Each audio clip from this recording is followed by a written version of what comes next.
15, Bart Starr was quarterback of the Green Bay Packers and scored the winning touchdown against Dallas in the Pack's last playoff game here in Green Bay.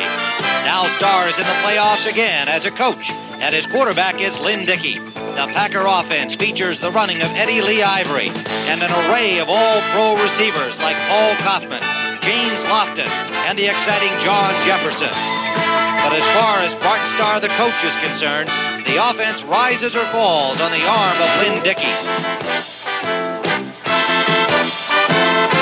Jim Hart was the quarterback when the St. Louis Cardinals were last in a playoff game, and their pass attack was led by the now retired number 85, Mel Gray.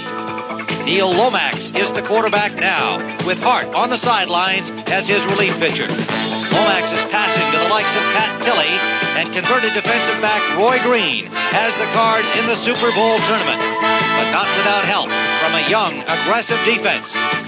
The Red Rush. Today, the St. Louis Cardinals and the Green Bay Packers in a playoff shootout. CBS Sports presents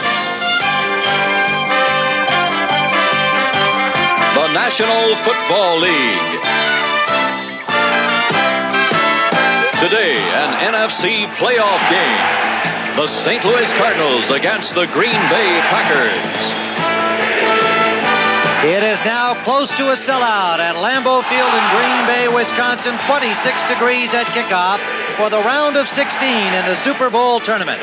Hello, everyone. Tim Ryan and Johnny Morris here in Green Bay, Wisconsin. And today, the 6th-seeded St. Louis Cardinals meet the 3-seeded Green Bay Packers for this playoff action in the first round of the Super Bowl tournament. And Johnny, as usual, when you get to a playoff game, the quarterbacks become the key. For the St. Louis Cardinals, they've got a youngster facing his first playoff action in Neil Lomax. And I think that's the big key. Neil Lomax, can he respond to the pressure? His first playoff action. He's had a decent year, not a great year. He's only had 6 interceptions, which bodes well for him as far as the St. Louis Cardinals are concerned. Well, of course, Lynn Dickey, the experience edge goes to the Green Bay Packers and Dickey, but he's had his problems of late. Yes, he was hot early in the season, and lately hasn't done so well. He has 14 interceptions. He's completed 56% of his passes. He has the experience over Lomax, but it depends on who's got the hot quarterback. And so far, going into this game, neither team has a hot quarterback like you do in hockey where you have a hot goalie. That's right. Well, of course, Dickey has another problem today. 2 of his starters in the offensive line will not be in the lineup.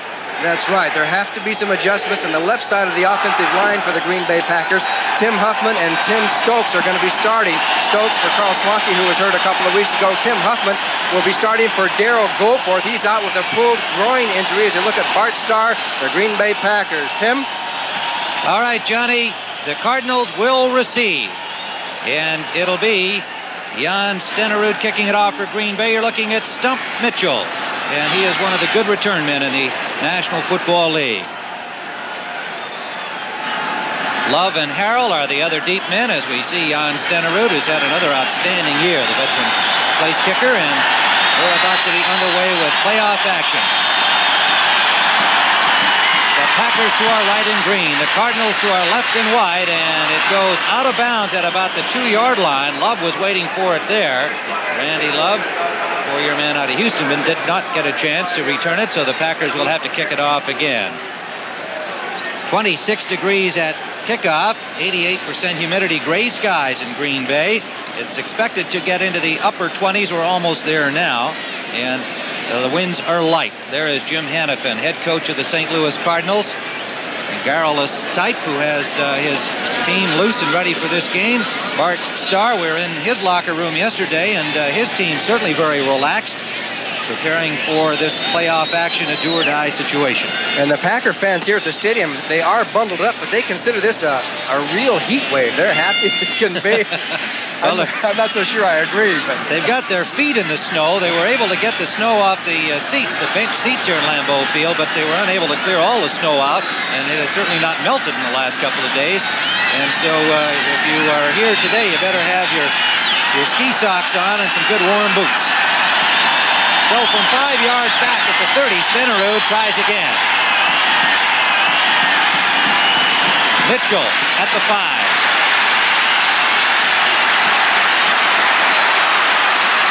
Pretty good return for Mitchell, getting to the 39-yard line where Maurice Harvey, number 23, knocks him out of bounds.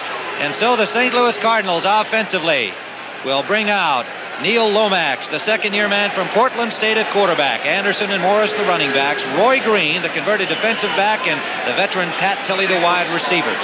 The tight end is Doug Marsh. Sharp and Tootie Robbins, two rookie tackles. Steve and Bostic. Deerdorf, the converted tackle, now the center. And Joe Bostic was a questionable starter today. He's playing with a knee injury, the four-year man from Clemson. Out of the eye on first down. Sideline pass complete. And it is Roy Green to midfield. Number 22, Mark Lee, the cornerback, made the tackle, driving him out of bounds. And close to a first down for the Cardinals on first down. Defensively, in the 3-4, Butler, Jones, and Ezra Johnson for Green Bay. Outstanding linebackers. John Anderson and Mike Douglas outside. Randy Scott for the injured Rich Wingo, and George Crumbie inside. Wingo, by the way, is back in uniform today and could see some action. The secondary, Lee, Gray, Harvey, and McCoy for the pack. It is second and a yard, St. Louis. Morris has it and then some. Inside the 45 to the 43 where Douglas pulls him down. Wayne Morris getting the first down.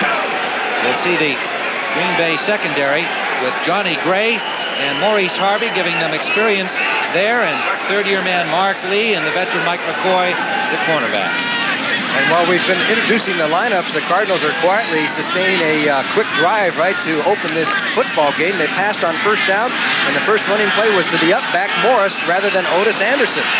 Green Bay certainly expected them to try to establish Anderson and the run. That's been their strength. And another first down pass complete to Morris out of the backfield. And he gets inside the Packer 35 to the 34. Again, Mark Lee, the man to knock him out with help from Anderson. And what a block that Bruce Marsh that he put on number 63, Terry Jones. As you see this, as Lomax just goes out in the flat, he has Morris wide open, and you're going to see a block by number 80 coming up right here as Morris puts the move down, and the Cardinals get some more yardage. Great comeback block by Bruce Marsh. Wayne Morris, the up man who scored 35 touchdowns for the St. Louis Cardinals, and that's the team record. All you hear about is Otis Anderson, but Morris does a nice job. A bit of a surprising start for St. Louis, and I think it is showing here defensively for Green Bay. Now they go to Anderson on the runoff, tackle to the right side, plowing his way to about the 26-yard line of the Packers, where Douglas and Terry Jones, the nose tackle, ranging back, combined to pull him down after a gain of close to 8. This is something we're going to see. Watch number 53, Mike Douglas. He's chasing from the backside. He has nobody blocking on him, so it just depends on what kind of speed and instinct that he has coming from the backside, and he makes the tackle on Anderson. So they've got to watch Mike Douglas. Now the Cardinals with their double tight offense. Greg LaFleur joining Doug Marsh. Give us to Anderson. Anderson, big hole up the middle. Anderson running hard inside the 15 to the 14-yard line. St. Louis, an impressive opening series. Randy Scott and Johnny Gray make the tackle. And what power blocking by the left side of the Cardinal offensive line. Watch Deerdorf, number 72, a 280-pound center now. And you watch the left side of the line. They just move the Packers right on back. They have a big offensive line.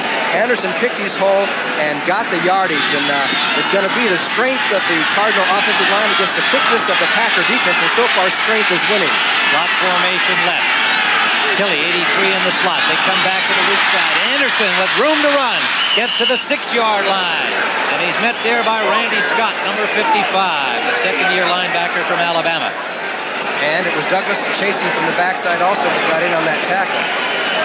So now it is second down and 2. And the ball is at the 6-yard line of the Green Bay Packers. An impressive opening series. There is the young quarterback, Lomax. LaFleur has come back in. Anderson is out. Stump Mitchell comes in for Anderson. The sideliners, the Green Bay Packers cheerleaders, getting the always very enthusiastic home crowd of the Packers alive. Morris. Wayne Morris over the 5 to the 3-yard line. 7-year man from SMU is met by Terry Jones on the nose and Mike Douglas, who will be in on a lot of tackles as usual. They are now first down at the 3-yard line of Green Bay. And as you notice right there, the offensive line moved that defense back a yard on impact.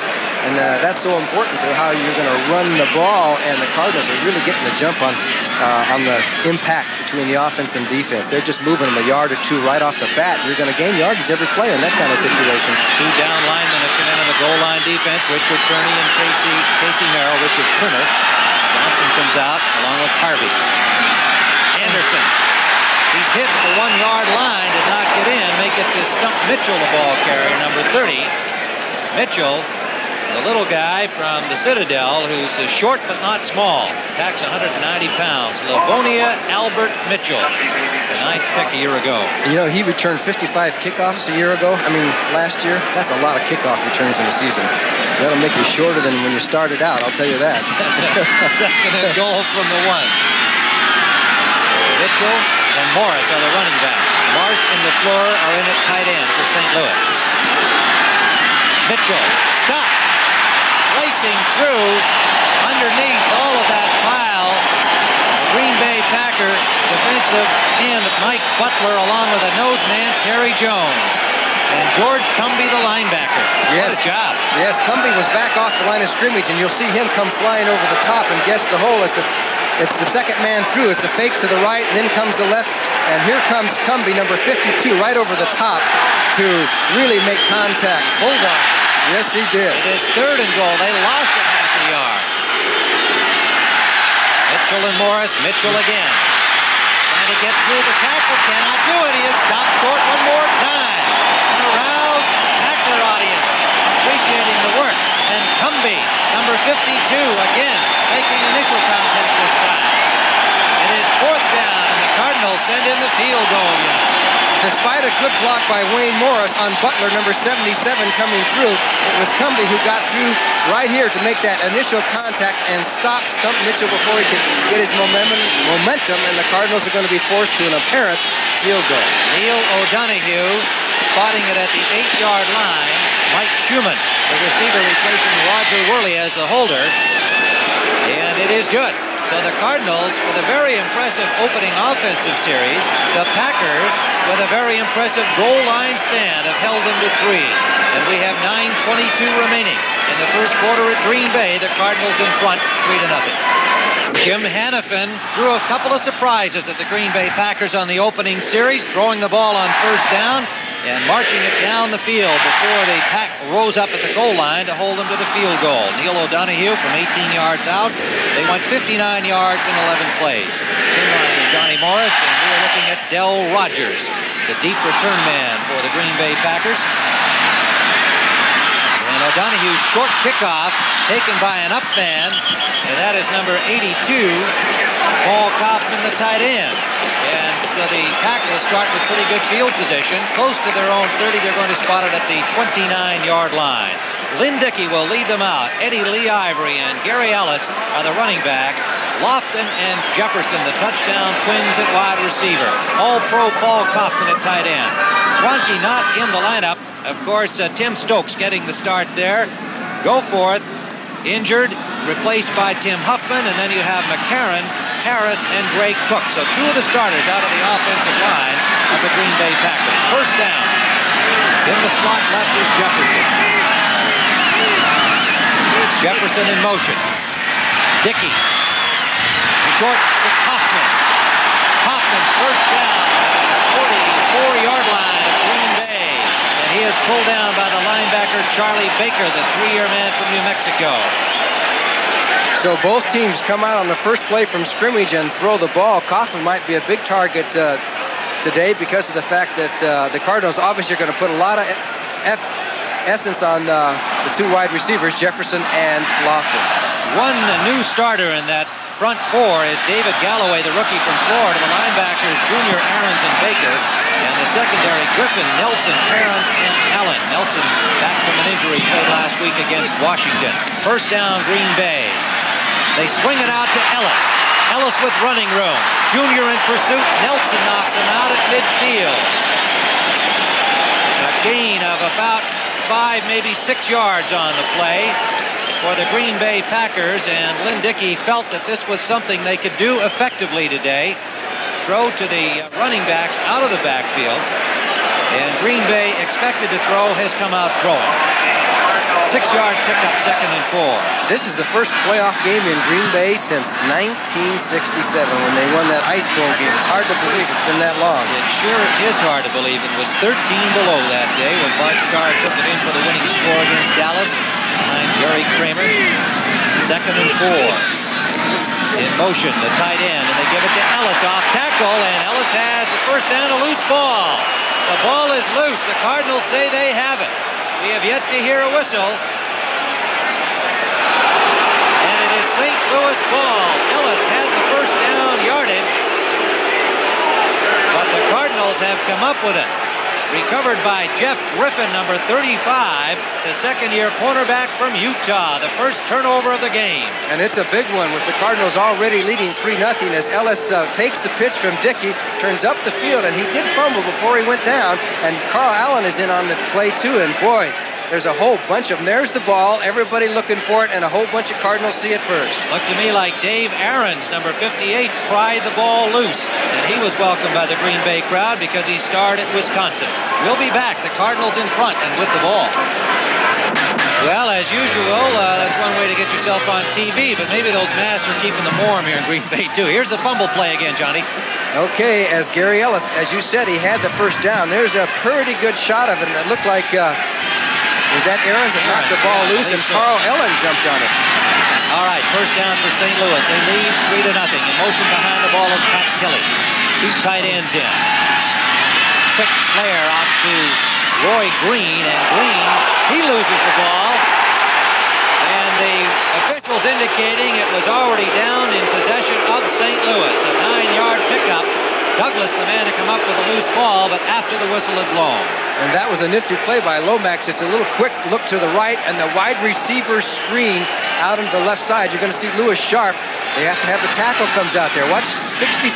Louis Sharp as Green goes back, makes the grab, tries to cut back behind the block by Sharp, 67, and then the ball is forced loose, and the Cardinals look like Green might have fumbled that just before he hit the ground to me. 2nd and 1. St. Louis maintaining possession. And a loose ball on the snap from center, picked up neatly by Anderson, and he gets the first down. Otis Anderson, an alert play. A fumble on the exchange between Deerdorf and Lomax. What an effort by Anderson. Johnson and Scott stopped him. Sometimes you get the nice bounce of the ball as Lomax dropped the ball, and it came right to Otis Anderson. He says, I'll take it. Good move, and Douglas knocks him down, but not before he gets a few yards. So they are now at the 44-yard line of Green Bay. The Cardinals leading 3-0, taking the Griffin fumble and marching into a first down at the 44 of Green Bay. First down pass, Lomax. Complete to Roy Green. Green is hit at the 39-yard line. Randy Scott and the cornerback Mark Lee, number 22. On the tackle, a pickup of 6. And you talk about being hit. Randy Scott came back on that play, and did he lay the wood to Roy Green. But you can see that Mark Lee is way off on the coverage, way off short, no linebacker help, and Green just makes the cut to the outside. And then coming from the backside, Randy Scott, number 55, will come in here and really lay it to Roy Green as the Cardinals moving the ball once again. Lomax is 4 for 4. Roy Green, 4-year man from Henderson State, making the grab. Anderson looking for room off tackle. Ezra Johnson from the top. And at the bottom is George Cumby, the linebacker, number 52, and Randy Scott, 55. And it'll be 3rd and about a yard. Well, of course, the other NFC playoff game is also underway, and the Redskins have taken the 7-0 lead over Detroit in the first period at RFK Stadium. And we'll be keeping you up to date with action from Washington throughout the afternoon. Casey Merrill and Richard Turner have come in defensively on this 3rd and short situation. Morris and Anderson, the running backs. Play action. Lomax deep for Green, and it's overthrown with Mark Lee on the coverage. I like that call, Johnny, on 3rd and short. It was an excellent call. Excellent call. It might help them a little bit later on in the game. As you know, the Packers were the team that was famous for the 3rd and 1 with Bart Starr all the time, throwing somebody out of the backfield, Horning or somebody. As you look at Jim Hannafin, who has brought this team along. His first year they were 5-11, then they moved to 7-9, and now into the playoffs. And Bart Starr, who's been under a little pressure here in Green Bay, almost lost his job, kept it, and now he's proving that he had something going. So the Packers now with 3 deep men standing at the 10-yard line. The Cardinals fake it. It's Roy Green, and he has a first down. The Cardinals pulling out all the stops. And Roy Green takes it to the 31-yard line, where Guy Prather did a pretty good job of reacting and preventing a longer gain, but it is first down St. Louis. Green is the up back there, and he just took the quick pitch. They only had to get a couple yards, and I believe it was Kurt Alleman who made the tackle, but not before Green got the first down. You talk about a big play, and actually the Packers should have been smelling that, because the Cardinals were pretty deep in their territory, didn't have too much to lose, even if they didn't make the first down. Well, the St. Louis Cardinals have certainly come out flying here this afternoon against Green Bay. They are playing loose and playing exciting. Otis Anderson battering off right tackle to the 25-yard line. A moment ago I said Alleman when I meant Prather. That's all right. He used to play for the Pack. Yeah. He played for Cardinals before that, and he's now back with them. But meanwhile, it is second and a long 3 for St. Louis at the 25-yard line of Green Bay. And Johnny, you have to be surprised at how wide open and how gambling the Cardinals have been early in this football game. You're right, because they've been basically a ball control, conservative type offense all year. Morris and Anderson in the I formation, and Douglas will be offside. He tried to get back, but he slipped on that slick turf. And so the penalty will go against Green Bay. Wayne Morris carrying the ball on the play, and Butler making the stop. Let's see how it sorts out here from the referee, Fred Wyant, number 75. His staff, Tom Hensley, Jerry Bergman, Ray Dodas, Jim Kearney, Royal Cathcart, Fritz Graff, and Jerry Seaman today. Seaman is the alternate. Offside, number 53. First down. So they take the offside penalty, and that'll give us an opportunity now for an NFL Today report. Let's go to Brent Musburger in New York. Tim and Johnny, here is the Washington Redskin touchdown. Eric Hipple threw to coverage. Jarris White with the interception, and he goes 77 yards. The Redskins now lead the Lions 7-0. Back to Tim. All right, so you saw the Washington touchdown play. The Cardinals are threatened again, but there's a sack. Big Mike Butler, number 77, and he says he's got the football. Whether or not they'll get the ball or not remains to be seen, but he has driven Neil Lomax back to the 29-yard line. Mike Butler, the 6-year man from Kansas, their first choice in 77. He can rush the passer. He certainly can, and he has that knack of when he knocks the ball loose, he'll go get it. He got to the inside of Tootie Robbins, was pushed right into the quarterback and forced the ball loose and almost had himself a recovery. Mike Butler, number 77. Just work out of that 3-4 defense, and he's one of the big 3 up there. So it is second and 18 for St. Louis. Lomax, quick drop. Overthrown and almost intercepted off the tip. It was intended for Greg LaFleur, and Johnny Gray desperately lunged to try and recover the tip off LaFleur's fingertips. Couldn't come up with it as he slipped on the turf. I noticed some of the players have been slipping quite a bit, so actually it's a little more treacherous than we thought it was going to be. They've had the heater on underneath this field, and you're going to see if Gray didn't slip here, he would have had the interception because it came high right over LaFleur's head. And watch number 24, he slips right there. Otherwise, he would have had that ball and gone for some yardage for the Packers. 6 defensive backs are in for Green Bay on 3rd and long. Willard Harrell is in as a pass receiver out of the blitz. And Lomax, here comes Murphy. He gets the ball away, and it is incomplete. Tipped by Estes Hood. Intended for Mike Schumann, the 3rd wide receiver. Mark Murphy on the safety blitz put the pressure on Lomax. Good defensive work by Green Bay. Murphy comes from the backside as Lomax did go out of the pocket. He felt the blitz coming. Murphy put the hit on him, and Lomax did a good job of getting that ball down there, so his receiver had a shot at it.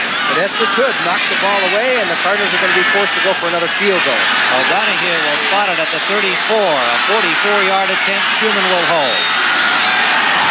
Neil O'Donoghue. And he has wide to the left. So the Packers defense this time shuts out St. Louis after the turnover that gave the Cardinals another chance to march. A goal line stand held them to 3. This time they shut them out completely. We'll be right back. Well, let's take a look at that missed field goal try again. Watch number 81. And Johnny, it's hard to tell whether Gary Lewis got a piece. I don't think he got a piece. He was very close, but he was up there high. He can leap, and he's liable to pick one off before this football game is over. He was really up there. Gary Lewis, in 4 consecutive games during the short regular season, blocked either field goal tries or point after attempts. So he's an artist at it. And he may have got a piece of that one. Anyway, it's Green Bay ball. First down, having stopped St. Louis. Driving straight ahead, Eddie Lee Ivory, number 40, the 4-year man from Georgia Tech. His first carry of the game for a pickup of about 2 yards. It'll be 2nd and 8. Curtis Greer, 75, and Charlie Baker, 52, the right side linebacker on the tackle.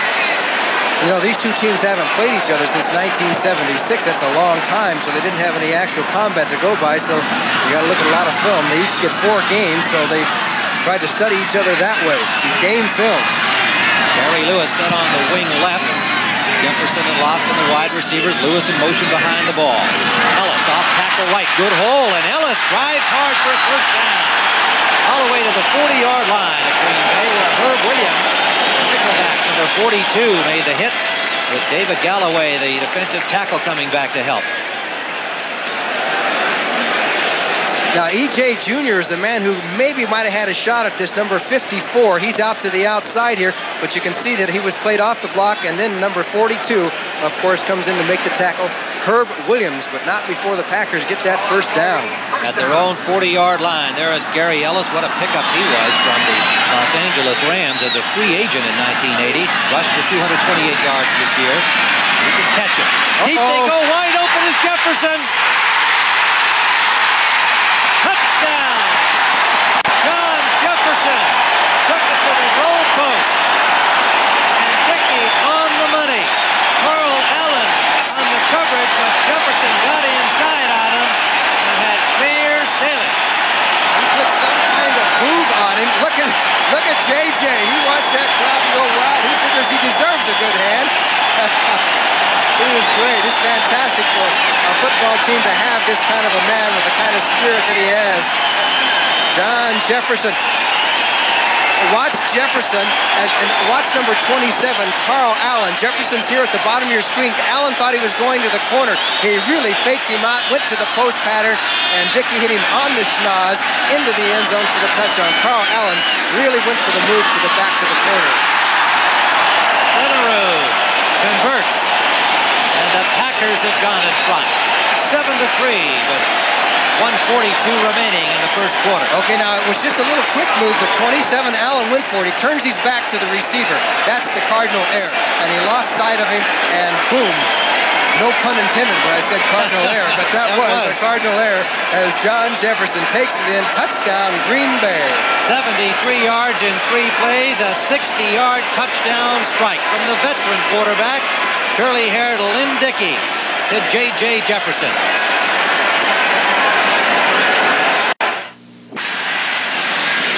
Tim Ryan and Johnny Morris back in Green Bay, Wisconsin. Temperatures in the high 20s as Stenerud kicks it off, and the Packers in front 7-3. Randy Love from the 11-yard line. Squirts up the sideline to the 30-yard line, where he is tackled there by Guy Prather, young reserve linebacker number 51.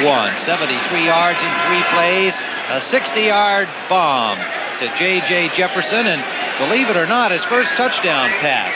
Jefferson, who came into the playoff action having caught 27, but only 1 pass reception last week against Detroit. He comes up big here today.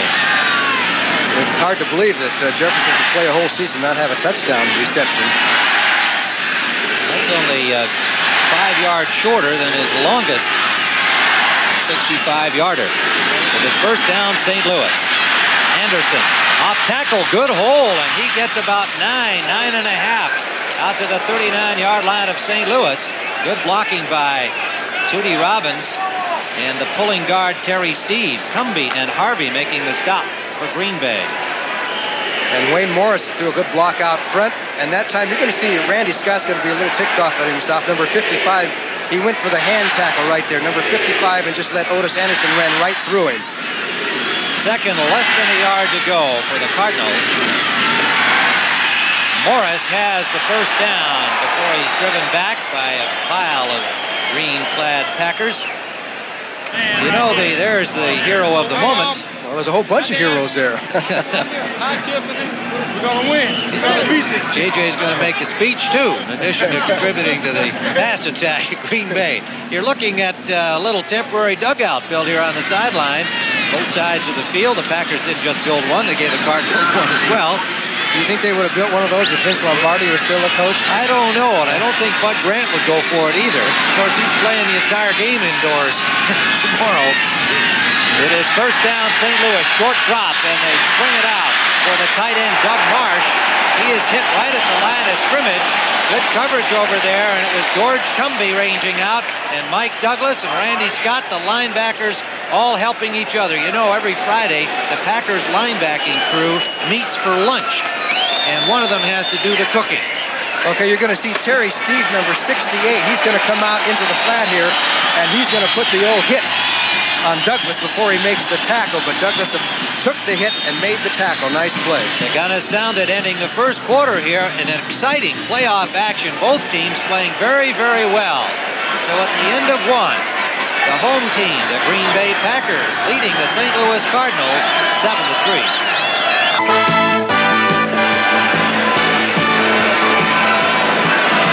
Tim Ryan and Johnny Morris back in Green Bay. There is Jim Hannafin.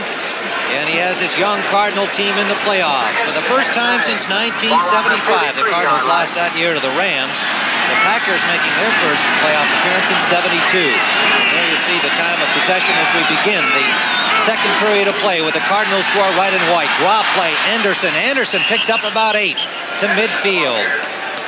It'll be 2nd and 2 when we return, because we're going to take you now to our studios in New York for an NFL Today report and Brent Musburger.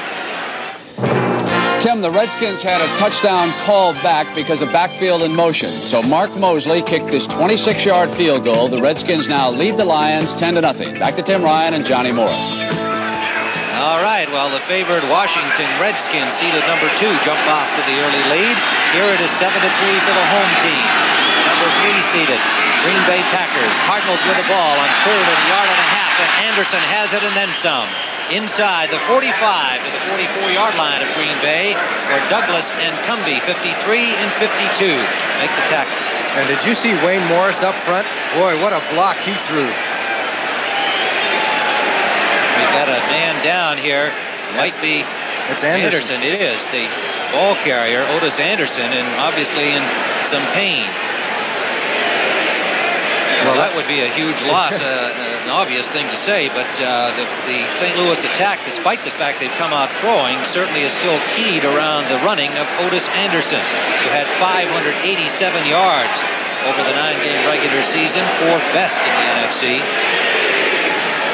And he's such a threat coming off of that I formation that he dictates defensive strategy, and he has a bearing on that, and this would really be a blow if the Cardinals lose Otis. Injury timeout on the field. We'll be back. Green Bay in front.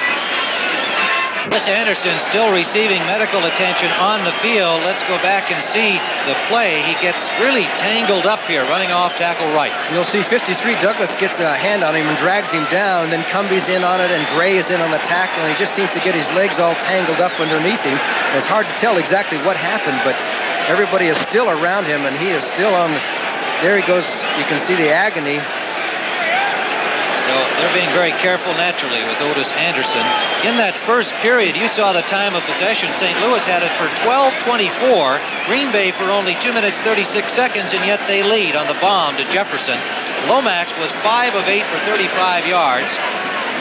Anderson picked up 47 yards rushing. Dickey, like Lomax, throwing well. He is 3 for 82 yards, and of course, the touchdown pass to Jefferson. And as you can see, despite the time differential with that big bomb, accounting for 60 of the 82 yards passing, things are pretty even statistically, and just proving once again that statistics don't always tell the whole story. the scoreboard inevitably does. The Packers lead there 7-3.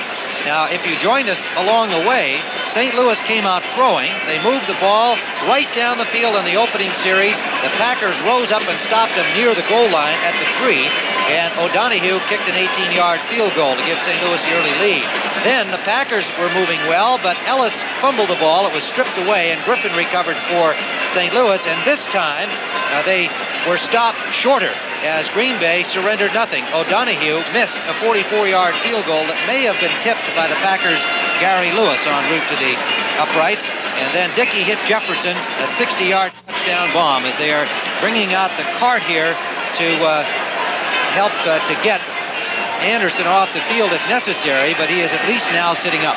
And just to give you an idea how valuable he is to the St. Louis offense, from 79 through 81, no man in football rushed for more yardage than Otis Anderson, aside from Earl Campbell. And going into the season, he had 4,333 over those years from 79 through 81, so he is really what you call the key, and we still haven't been able to determine. It looked like it must have been something down near the ankle, I think, Johnny, because they have removed one of his shoes. So he looks like he's in far less pain than he was a few minutes ago, and let's hope for his sake and the Cardinals and their fans that Otis Anderson is all right, and who knows, these tough NFLers, we might even see him back in this football game. Well, we ought to start thinking about how this will make adjustments in the St. Louis offense, how much they might change, how much they might go more to the passing game than they normally would with Otis Anderson helping them control the ball on the ground. You've got Stump Mitchell in there now. He's no slouch. For sure. Had a 100-yard game playing for the injured Otis Anderson earlier in the season when Anderson did not dress for the game. Play action on first down. Lomax running out of the pocket. He's got real estate, slides in for a gain of about 7. Gets to the Packers' 37-yard line where Byron Braggs, number 73, the second-year man from Alabama, made the stop. The Packers have got Braggs, Turner, and Casey Merrill in as their front 3. They will do that, substitute the entire new front. You'll see he wanted to go to Tilley downfield, but Tilley was double covered there as Douglas was dropping off, and he has to run and hits the turf at the right time to avoid that contact with one of those big defensive players, Neil Lomax. A 6-yard pickup for Lomax. 2nd and 4.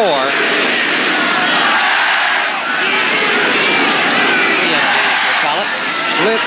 Play action again. Scott on the blitz, and the other linebacker, Douglas, on the left side. They drop him back at midfield. A loss of 11 on the play. It was Randy Scott who came up the middle, forced him out over to Douglas, and they had him in the clamps. Once again, for a word on the Washington-Detroit game, let's go to Brent Musburger in New York.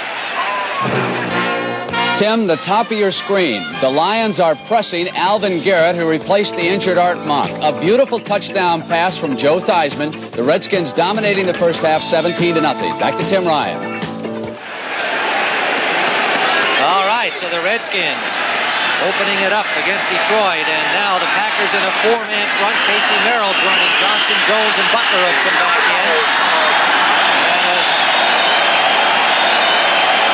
Timeout called by the St. Louis Cardinals, who didn't like the look of that Packer defense on 3rd down and 15.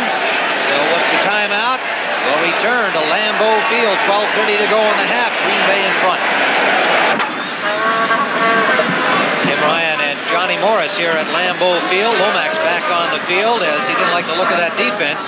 And here's the play that put him in this 3rd and long situation. Douglas comes outside Tootie Robbins, but 55, Randy Scott blitzes up the middle and forces Lomax to run right into 53 Douglas, and they put the clamps on him. So now the Cardinals are in the 3rd and 15 situation. They saw a 4-man defensive alignment for the Packers, and they called the timeout. Now they've decided what they're going to do. Lomax out of the shotgun. Tilley, Schumann, and Green, 3 wide receivers are in. Remember, Otis Anderson is left with an injury. Mitchell is in. Under pressure, Lomax. What a catch by Roy Green. Green had already lost his footing, but he was able to concentrate on the low pass and has a first down at the 34-yard line of Green Bay. Down into the inside, and you were exactly right, Tim. He had already slipped and fallen and was on the turf, and it's a good thing the ball came where it did. He's down, and nice play by Roy Green. And you got to give Lomax some credit, too. He adjusted in the pocket very well, up and out, and threw the ball kind of on the run. Neil Lomax, who so far has responded to the pressure pretty well, looks pretty good. Roy Green, 32 catches in the regular season, averaging 14.2, and a year ago he was a defensive back. Slot left, high formation for St. Louis on first down. Wayne Morris forced wide and runs well. Morris, a flag down. Morris picked up 8, maybe 9 yards by taking it outside. I think they're going to call holding on Terry Steve, possibly number 68. He's the pulling guard on the play. This is our first penalty. First penalty of the afternoon. No, 2 penalties against the first against St. Louis. I don't want to convict Terry Steve until it's official yet, but it looked like as he was pulling out, he got an arm around somebody. Holding, number 68. Convicted. He is Guilty. convicted now, guilty. Here is 68 is the pulling guard. He's to the right of your screen, right there as he puts the hook and grabs on to Byron Braggs, and that's where the penalty was inflicted for a first down and long situation. Tough call because the Cardinals were moving the ball well again. Again, the slot left out of the eye. Pressure coming. Douglas. Screen pass. Morris running hard inside the 30 to the 28 where Cumbie and Scott, the inside linebackers, combine, and a good pickup of about 15 yards on the play. And I think we got to give Terry Steve some credit on that one, since we convicted him the last time. He got out there in the front on that screen and threw a good block on Randy Scott, number 55. Now you'll see 68. He's right there. He throws the block on Scott to allow Wayne Morris to get a few extra yards. So the Cardinals are back in pretty good position. Like he made 2 good blocks on the play. Pitch out for Stump Mitchell. Mitchell running hard, runs into traffic just over the line of scrimmage. Got a yard and a half. Byron Braggs and Randy Scott. Braggs, Turner, and Merrill are now the front 3 for the Packers.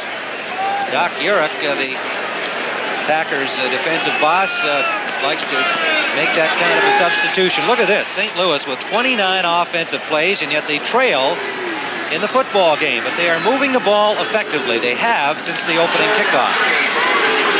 Hannafin and Starr. A match of wits today. The Cardinals surprising the Packers, but the Packers defense holding them so far to just a field goal. Marsh in motion. Lomax. And it is incomplete. Intended for Pat Tilley. The pass was low.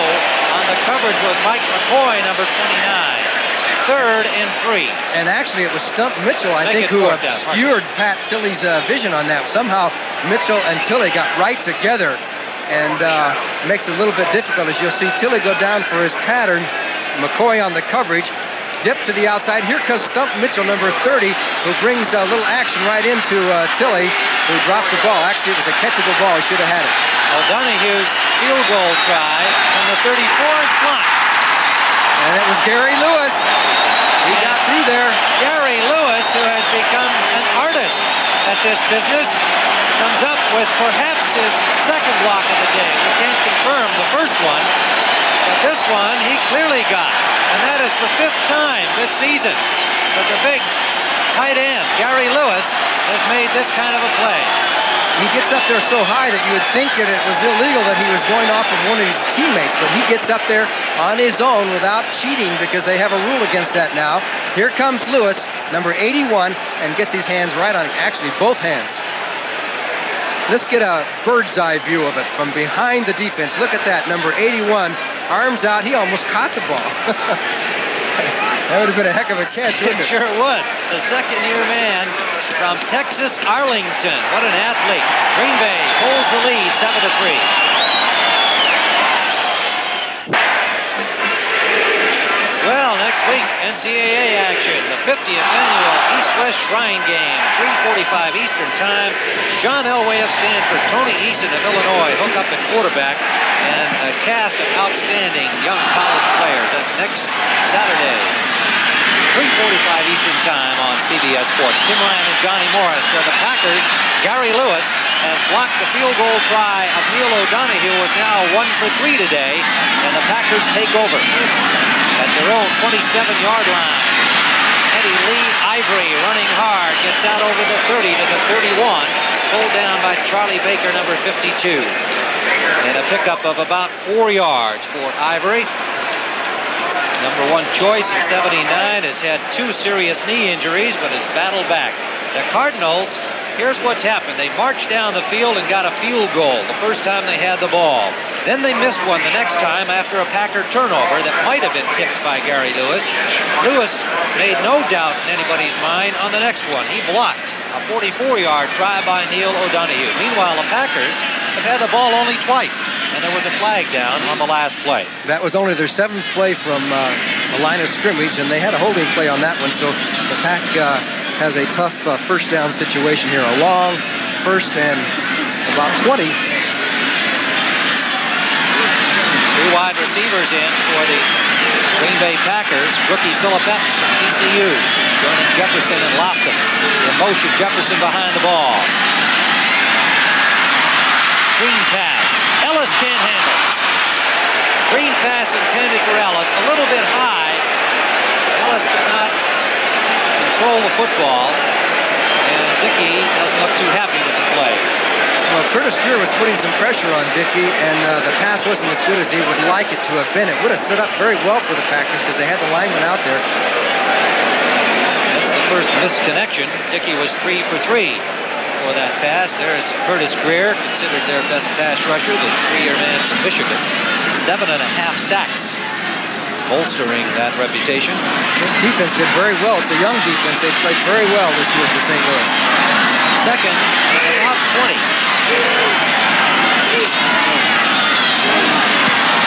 Up the middle, Jefferson.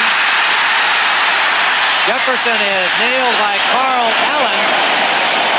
He picks up about 16 yards on the pass. And then Dickey told us he wanted to throw those quick slants to Jefferson and Lofton. Okay, this is what you call going through Indian country, boy, when you're the wide receiver coming underneath those linebackers. There were Junior and Baker were both there, and Jefferson got to the inside of him and dipped to the outside and got some nice yardage. But that is what you call dangerous territory for the wide receiver, and J.J. got away with it. Del Rogers in the lineup for Eddie Lee Ivory at running back. Rookie from Utah. There's J.J. in the slot right. Lofton wide right. Rolling is Dickey. Quickly out for Del Rogers. First down. Out of bounds at the 44-yard line of Green Bay, where Herb Williams pushed him out. Nice play for a first down. The Pack. Yeah, he hit Rogers, and it's the nickelback. Williams had to make the tackle. He had to come from the inside and get on the coverage as the receivers cleared the area. You see Williams, 42, watching the action, and then he has to go out there and cover that back in the flat. Not an easy job from the inside to do. And Rogers took the ball, forced finally out of bounds by Herb Williams. The Packers lead it 7-3. Del Rogers, one of the top domino players on the Packers, for what that's worth. Play action, Dickey, Lofton, first down, into the Cardinals territory at the 32. James Lofton, caught by Jeff Griffin and Charlie Baker, but Dickey is throwing that ball on a rope today. And they threw that into the double coverage. They had short and deep.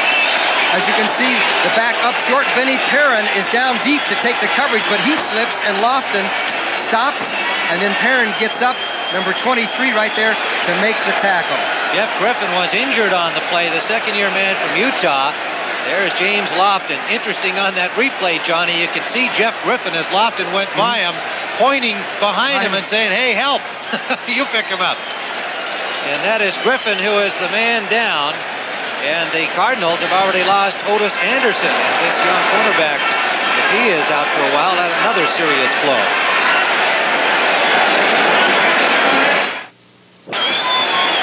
Tim Ryan and Johnny Morris as we see the end of that play again. And Jeff Griffin tackling Lofton from behind after Lofton put that good inside move on. And Griffin was helped off, but does not look to be seriously hurt. Herb Williams is in at the cornerback spot as you see Griffin being attended to in the dugout that was erected for this game. both benches. Griffin was hurt earlier in the year, a couple of games ago. He had that hamstring, so he may have re-injured that. First down, Green Bay at the Cardinal 33. The Packers lead it 7-3. In motion behind the ball, Gary Lewis. The give is to Ivory, trying to pick his way off tackle, but he is shut down by Dave Aarons, number 58, the middle linebacker. A gain of maybe 2. Close to the 30-yard line of the St. Louis Cardinals. The last time the Cardinals were here in Green Bay was in 1973. And at that time, the Packers won the game 27-21 over the Big Red. The last meeting between the two teams was in 1976. Cardinals won that 29-0 in St. Louis, so they haven't seen much of each other in recent years. Although the Packers feel that the Cardinals defense is much like the Detroit Lions defense. Rodgers in the game for Ivory on 2nd and 8 for Green Bay. Rodgers, the ball carrier, had a good hole, and then it was closed quickly by the linebacking core, and Herb Williams, the cornerback, who came up, number 42. Lee Nelson, the safety, and the linebacker, E.J. Jr., the first man there, number 54. Did you notice that little burst of speed that Rodgers has? He has great quickness for the first 5 or 6 yards as you look at the Cardinal defense, and E.J. Jr. out of Alabama, who has done so well for this team. Well, I saw him in the hotel yesterday over in Appleton, Wisconsin, and he is some physical specimen. And what an athlete. Linebackers are as big as defensive linemen these days. He can run a little faster. Dickey, 6 out of 7. Third, and a long 4. Up the middle, complete to the tight end, Kaufman. First down, Green Bay. At the St. Louis 20-yard line. Charlie Baker, 52, tripped him up. Well, Paul Kaufman came over, and as you saw, the Packer wide receivers cleared the zone, took everybody down the field, and Kaufman was open. And these Green Bay Packer receivers have all made the Pro Bowl. Jefferson, the tight end Kaufman, and Lofton. That's pretty good from one team for all to make the Pro Bowl. Eddie Lee Ivory has come back in for Rodgers. Bob Schmelker sends in the plays with the running backs. And sometimes the wide receivers. Rodgers is still in there, number 35. Came in for Ivory on this play. Dickey. Lofton, touchdown. James Lofton.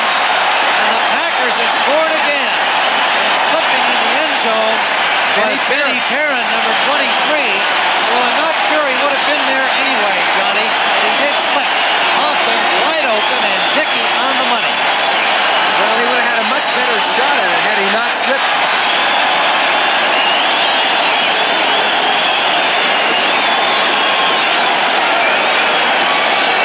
Here it is, Johnny.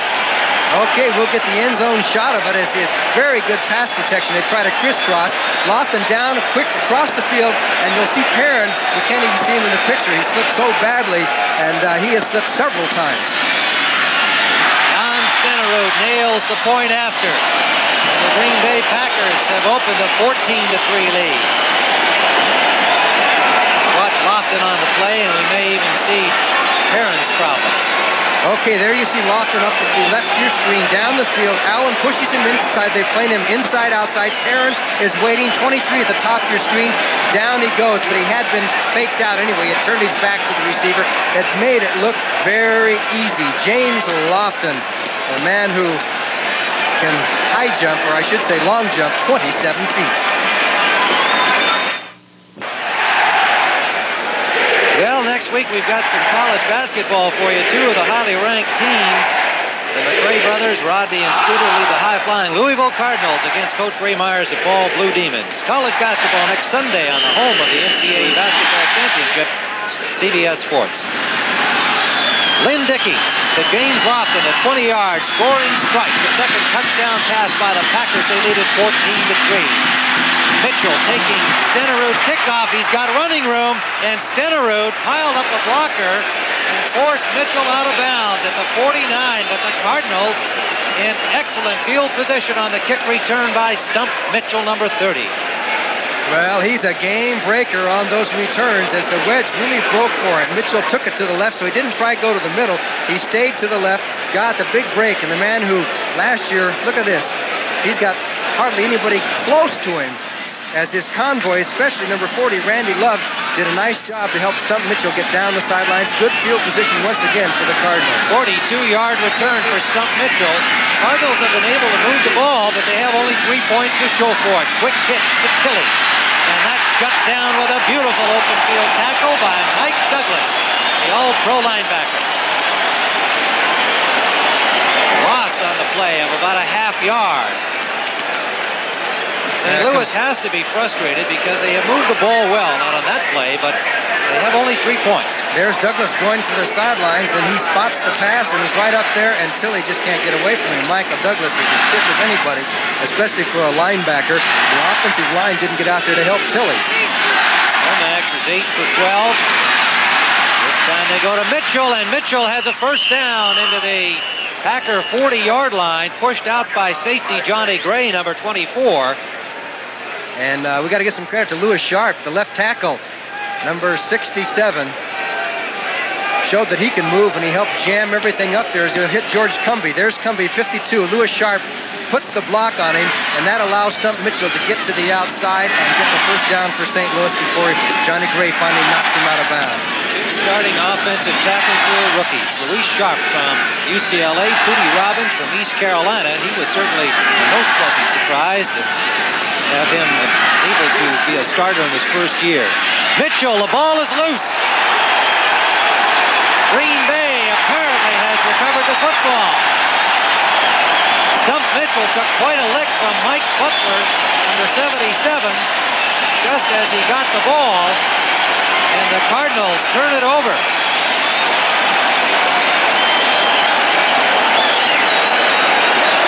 Okay, you'll see number 68, Steve Pullen. Butler got inside there of Tootie Robbins and hit Stump Mitchell, and it was Cumbie, number 52, who made the recovery for Green Bay. So St. Louis was moving the ball, and they've coughed it up. Big break for the Packers. There's George Cumbie, the 3-year man from Oklahoma. 69 tackles on the season, and he comes up with a big fumble recovery here. First down for Green Bay, play action. Double pump. Deep for Jefferson. Has he got it? Yes. John Jefferson with Herb Williams on the coverage. First down, Green Bay at the 22-yard line of St. Louis.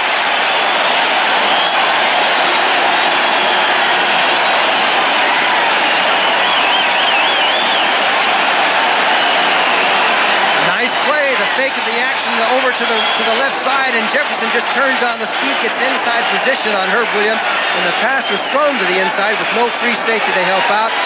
Duck soup for John Jefferson, made a nice grab.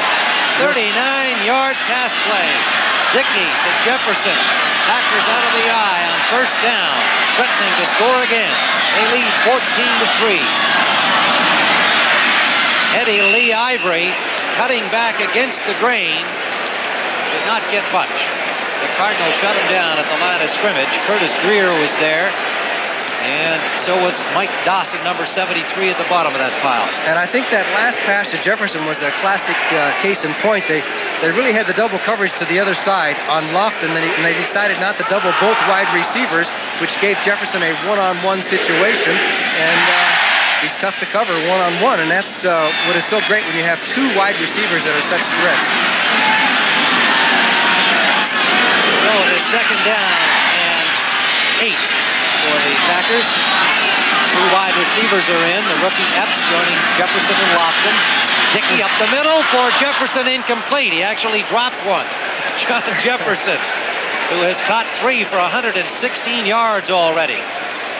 You know, we got to give Lynn Dickey a little credit. He hasn't been a hot quarterback the past few games after some big games earlier in the season. I know his receivers on the touchdown passes have been wide open, but he's hit them right on the button. Dickey's 9 for 11.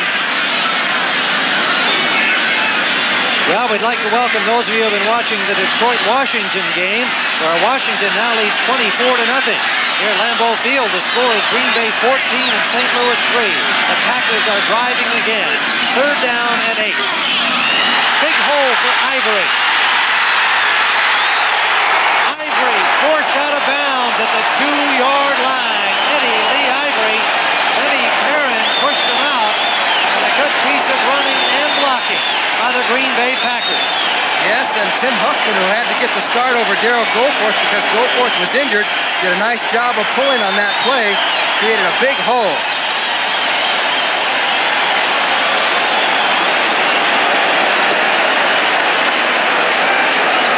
again to those of you watching the Detroit-Washington game where the Redskins lead at 24-0 over the Lions. Here at Lambeau Field, Green Bay 14, St. Louis 3, and the Packers on the doorstep again. Eddie Lee Ivory, close to the goal line, evidently stopped short. A turnover by the Cardinals, a fumble by Stump Mitchell gave Green Bay the ball back at their own 39-yard line.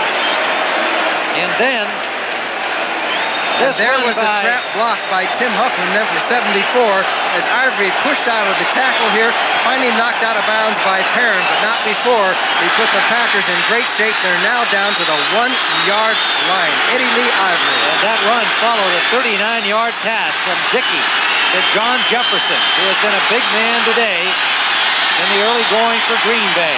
Jensen has joined Ivory at running back. Ivory tripped up in the backfield, but has the touchdown. Dave Aaron slicing through, actually got a hand on him. Second effort by Eddie Lee Ivory has another Green Bay touchdown.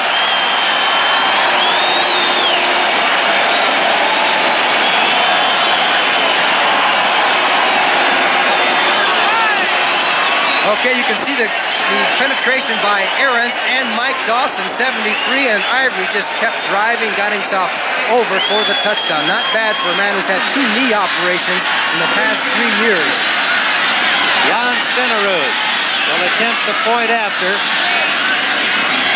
Staffelitz the holder, and Stenerud pumps it through. And the Green Bay Packers have opened a commanding lead, and there is Eddie Lee Ivory, who set it up with a run, and on a second effort scored it. And you'll see Aarons make the penetration, number 58, to jam him up right there, and he has to go over and step over him, and then avoid Mike Dawson, 73, who got a hit on him too, and into the end zone for the touchdown. That's a nice piece of running. So the Green Bay Packers here in the second period with 2:23 remaining in the half have taken the 21-3 lead. We now return to you, to those who have been watching the Detroit-Washington game, to Dick Stockton and Roger Staubach at RFK Stadium.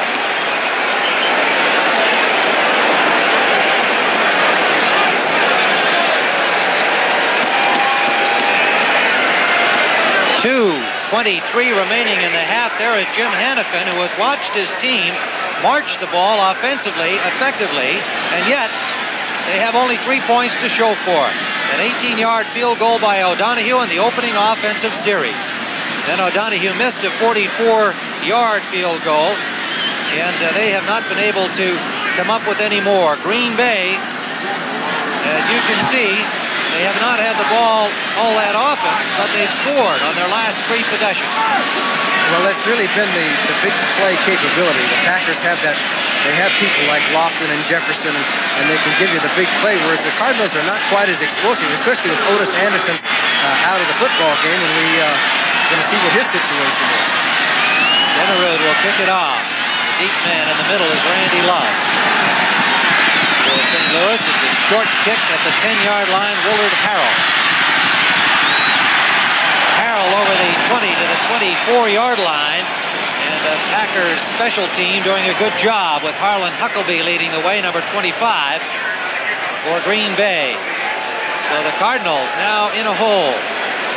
Neil Lomax, the young quarterback, will have to try and rally them quickly here. A touchdown in the final couple of minutes would certainly change the picture for them going into the locker room. And you can see, looks like pretty much of a full stadium. This morning they had 4,000 tickets available here at Lambeau Field, but a good rush to the ticket window has brought it pretty close to capacity.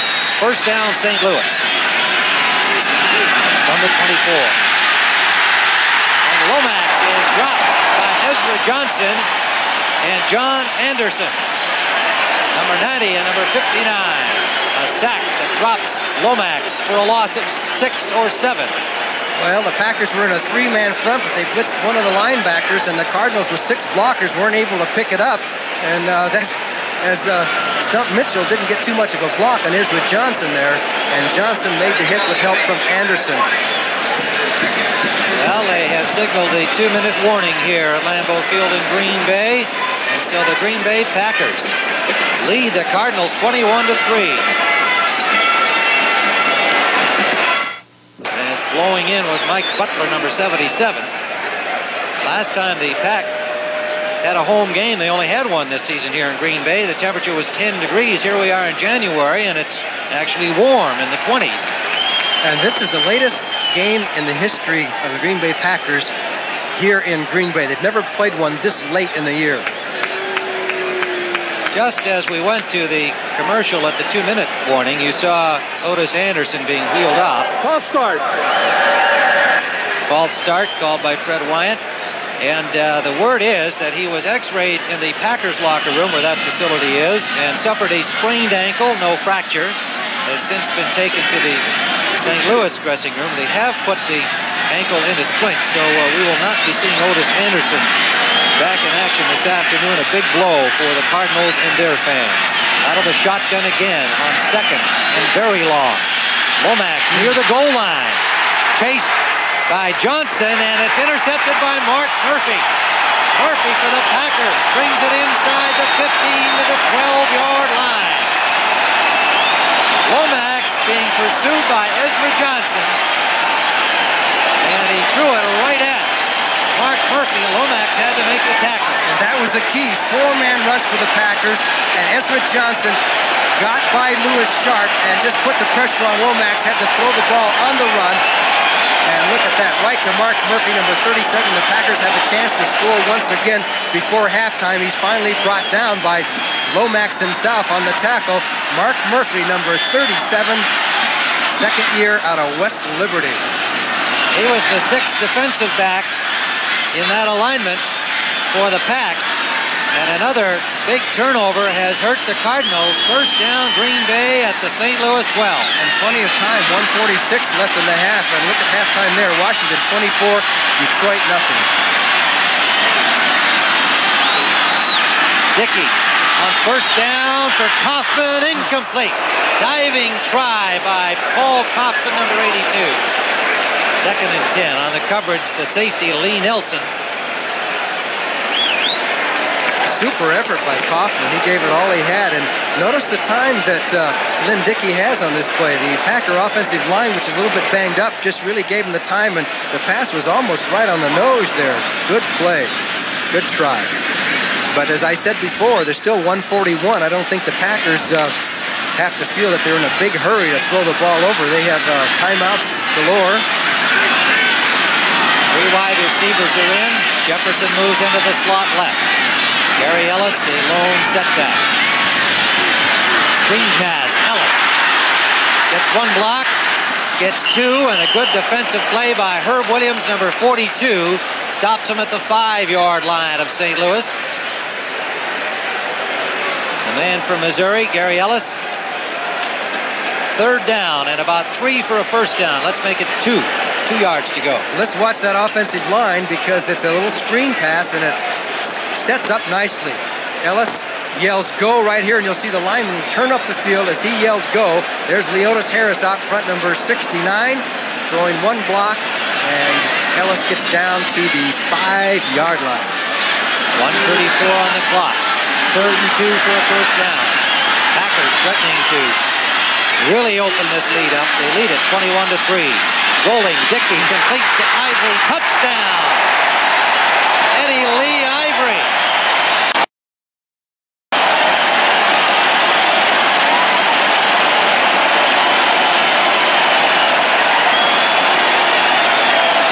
Well, everybody's getting in on the act as the Packers have shown some explosiveness. Didn't take them long to score after the interception. Eddie Lee Ivory was open. He was wide open. Lee Nelson came up for the tackle way too late. And Jim Hannifin's got to be a little bit frustrated at this point as Ivory takes the ball over the sidelines, and the Packers are about to go ahead 28-3. Stenerud with a point after. He has it. And so Eddie Lee Ivory with his second touchdown, one via the run, one via the pass. Okay, would you like to see a touchdown come right into your living room? Here it comes as Dickey on the move, showing some mobility. And look at the Cardinals, 2 of them over there, but way too late as Ivory got out of the backfield so quickly. Lee Nelson there makes the hit, but it's too late. Touchdown, Green Bay. What an afternoon for Lynn Dickey, 11 of 14 and 3 touchdowns. 210 yards. And the veteran has really been doing it well for Green Bay. And if you join us along the way for any reason at all, you would think that maybe St. Louis has had no offensive success. Well, on the scoreboard, you're correct. And yet in the first period, St. Louis moved the ball very, very well. However, the Green Bay defense rose up and stopped them, giving up only the field goal.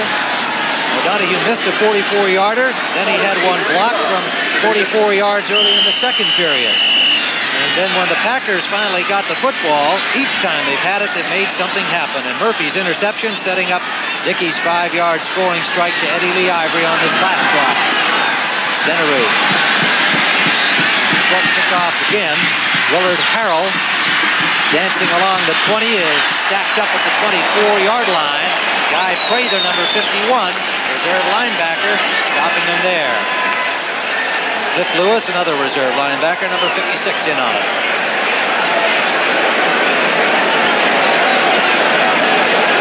Well, look at this. Just as I was giving kind of a recap of what happened, that really graphically illustrates that Green Bay, while they haven't had the ball quite as much as St. Louis over the half, they've made it happen, especially on first down. So now the Cardinals out of the shotgun. Lomax looking for an open man, finds one. It is Pat Tilley, and Tilley has a first down to the 38-yard line of St. Louis with 1:15 on the clock. Douglas and McCoy on the tackle. Hurry-up offense for the Cardinals. Stump Mitchell and Willard Harrell are set in the backfield, but they are really pass receivers. Lomax out to Harrell. Harrell, a diving catch, can go no further as he slipped and was covered immediately by number 38, Estes Foot. Picked up 5 on the play. 50 seconds and counting. It sure would do a lot for the Cardinal morale if they could get on the board here once again before halftime. Lomax under pressure, and it's complete to Roy Green, and he makes a good catch right at the sideline. Inbounds and a first down at the 40, with the clock stopped, 38 seconds to play. You got to give Lomax some credit. He's been pretty cool under pressure the last 2 or 3 plays. Hung his ground in the pocket, moved around, and nice catch here by Green. Keeps both feet in bounds and just steps out backwards. He said, I got it, and he had. First down, St. Louis on the 40. On the 40, first down. Tilley comes left with Schumann. Green is right. Jackson again on first down. Lomax, sideliner again, complete. Roy Green one more time. Gets down to the Packer 26-yard line. 32 seconds to play.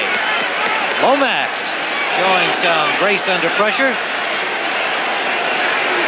The Cardinals have 2 timeouts left, and Roy Green buying them clock stoppage with his sideline catches. Roy Green says he loves offense a lot better than defense. Understandable. Tilley in the slot left. Lomax for Tilley, and it's overthrown, incomplete. Down to 27 on the clock. Excuse me, Tim. Pat Tilley's been really the Cardinals' most consistent receiver over the past few years. Has deceptive speed, runs about a 4.6, 4.5, but he's quick from the word go as far as quick feet the first 5 yards. He can get you that open spot. 321 career receptions. The Cardinals' 5th all-time receiver, Pat Tilley. And he's not too big. He's a tough little guy. Second and 10. Lomax running out of time. Complete to Schumann. Is he inbounds? Yes. To the Packers' 17-yard line. Forced out by Mike McCoy. 20 seconds on the clock. This was pretty good. A pretty good catch here, and it looks like he did come down. Maybe. I'm not sure he had both feet down there. Mike Schumann, the 5th-year man from Florida State, picked up on waivers from the 49ers earlier this year. It is third down. Lomax has a man. That's complete to Tilley. Shakes a tackle and gets to the 5-yard line. 13 seconds on the clock, and the Cardinals take a timeout. Douglas made the tackle for Green Bay. Impressive drive against the prevent defense of Green Bay. St. Louis opened the ball game this way. wound up with the opening points, the field goal by O'Donohue, but have been unable to score since then. And with the timeout on the field, we'll take this break with Green Bay leading 28-3.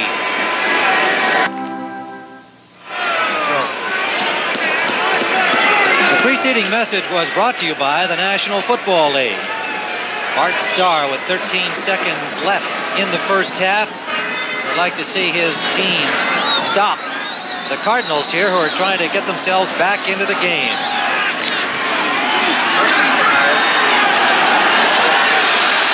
We'd like to welcome those of you who have been watching the Detroit-Washington game. Here it is 28-3. Lomax, touchdown to Pat Tilley, and the Cardinals have closed the gap somewhat in the closing seconds of the first half. 9 seconds remaining. Tim Ryan and Johnny Morris at Lambeau Field. Temperatures in the 20s in Green Bay, and the St. Louis Cardinals have had their problems, but now they've closed the margin. Okay, he worked a little crisscross with Mike Schumann, 84. Tilley was on the inside, went to the outside, and beat number 22, Mark Lee, easily for a big touchdown for St. Louis. O'Donohue's point after is blocked. And this time it looked like Randy Scott was the man, number 55, but that Gary Lewis has already blocked a field goal and may indeed have tipped another one of Neil O'Donohue's today, and it might be that Lewis has gotten credit again. Now we return you to the Detroit-Washington game. Dick Stockton.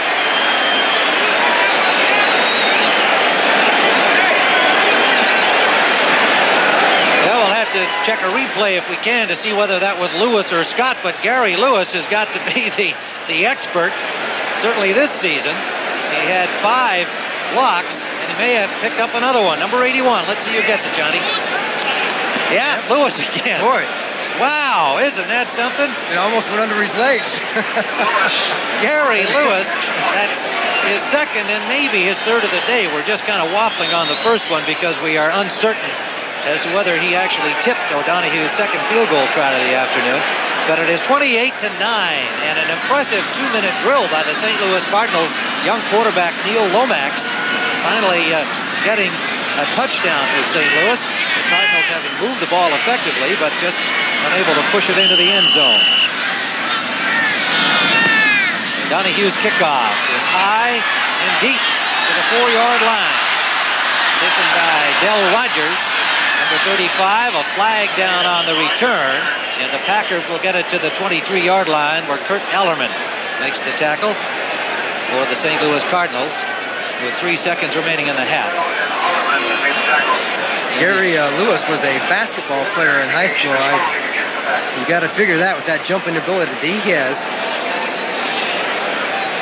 Now you saw the illegal use of the hands call signaled against the Packers. So they will march the return back to the 13-yard line. There is Gary Lewis. Illegal block in the back, number 52, first down.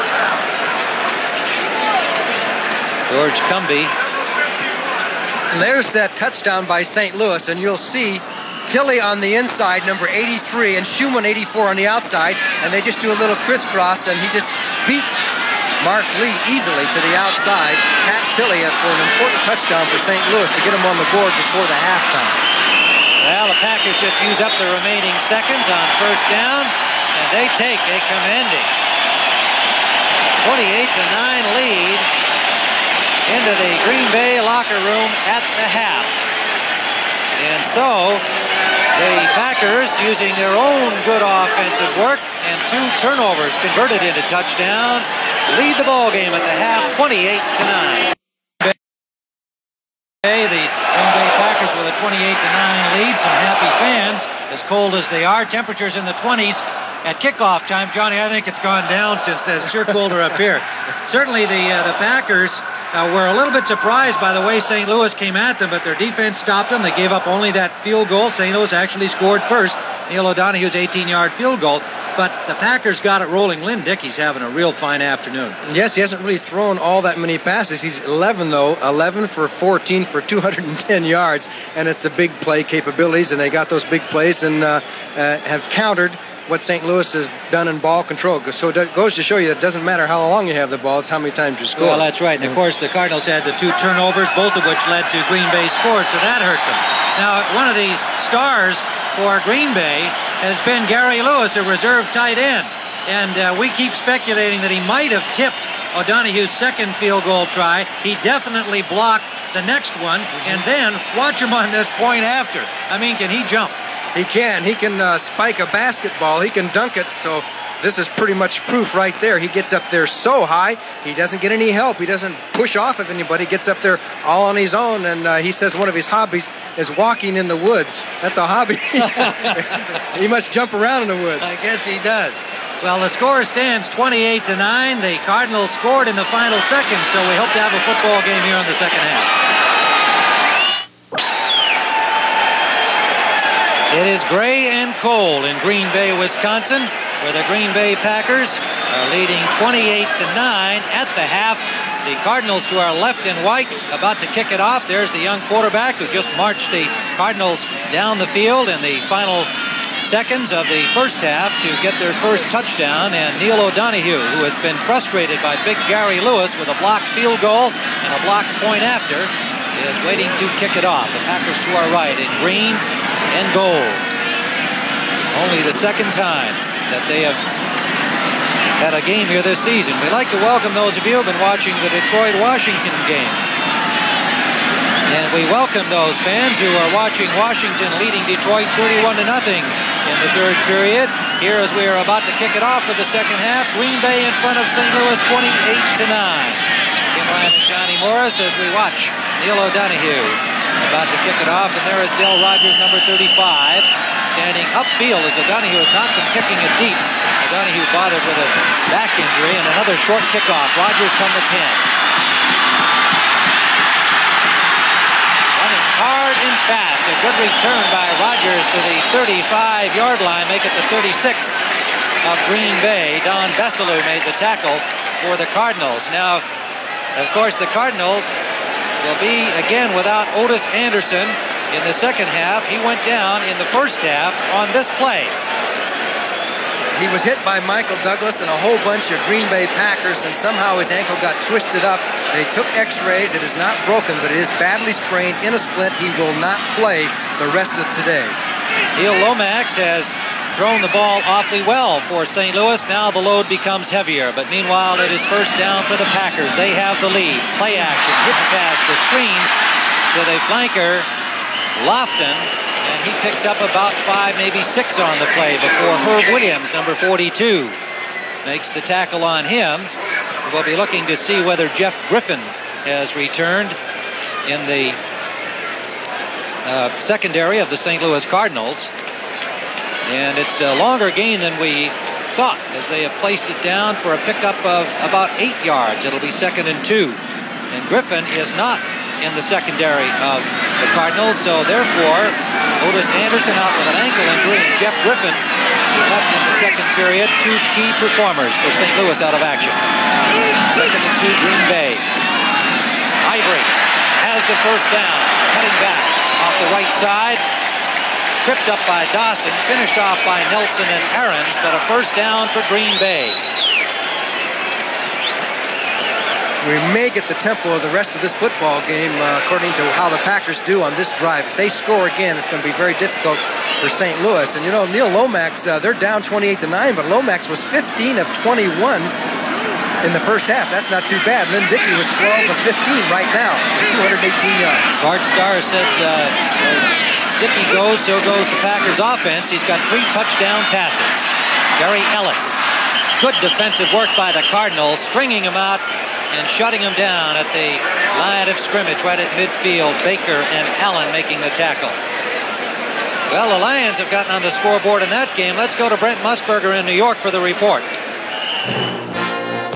Tim, it is Hipple and David Hill who brought the Lions down the field. Long pass to Hill, and then this 15-yard scoring strike. They kick the extra point, and so now it is 31-7. Back to Tim Ryan.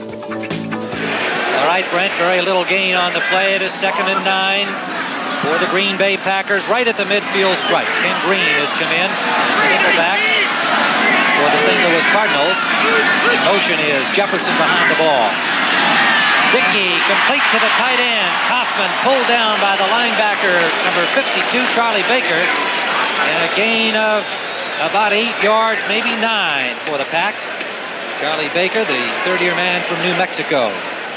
Boy, the Packers are running some nice patterns. That time they had Ivory out of the backfield, and Kaufman just cleared right underneath Ivory as he cleared the zone, and Baker had to make the tackle. Now you'll see Kaufman go down to his right. You'll see Ivory, number 40, clear the zone. He makes the catch, and Baker held on to make the tackle, but not before they got a few yards out of it. Now it's 3rd and 2. The Cardinals had 16 first downs to 11 by the Packers in the first half, and 216 yards of offense, but had only the 9 points. Watch out. Ellis trying to throw the ball, and he does to an open man, complete. That is out in the tight end to the Cardinal 32-yard line, and another Packer first down. Gary Ellis was pretty cool under pressure, wasn't he? Just like a quarterback, as Kaufman was way over on the other side of the field. And Gary said, that's too far to throw right now. I think I'll dance around first and then throw the ball. The pitch out, the fake of the run, and you can see that he wants to throw the ball. He's going to go to Kaufman, but he says it's too far now. Let's wait around a while. Everybody's after him. Good block by Lynn Dickey, number 12. Finally, he hits Kaufman. First down, Green Bay Packers. If that works, anything's going to work for Green Bay today. It's been that kind of a day. They scored on their own. They scored following 2 Cardinal turnovers, and they're marching again here early in the second half. Will Rogers, number 35, picks up another 5 or 6 for the Pack. Running off right tackle behind Leotis Harris and Greg Cook. And that time they pulled Larry McCarron, the center. Number 54, McCarron snapped the ball, and then he pulled and went up through the hole. Interesting play by the Green Bay Packers. Garen's number 58, a former University of Wisconsin star, and Charlie Baker making the tackle for the Cardinals. Now, back in the first half, for those of you who have just joined this game, you can see that the Green Bay Packers, first time they had the ball, didn't do much with it. And then after that, every time they got it, they scored. The last 2 following Cardinal turnovers. 2nd and 5, Green Bay. Ivory. Stopped at the line of scrimmage by Dave Aarons, 24-year-old linebacker. Got maybe a yard. Elo Grooms, number 78, and on the action as well, the left defensive end for St. Louis. In comes Philip Epps, bringing in the play to Lynn Dickey, and out goes Eddie Lee Ivory for the Packers. You got a 3rd and a long 6. E.J. Jr. is the man who stopped this up, number 54. He played off the block by Ellis and then forced Ivory to go inside and then the tackle. But it was E.J. Jr. who made the good play, number 54. Epps goes out to the right, Loft into the left. Jefferson into the slot left. On motion. Dickey up the middle. Kaufman can't hold on.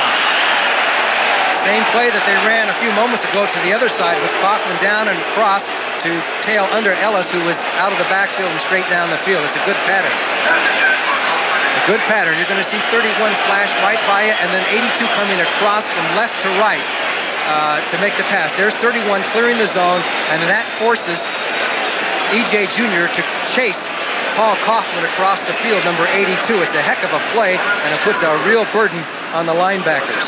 Jan Stenerud will attempt a field goal from the 36-yard line, a 46-yard attempt for Stenerud.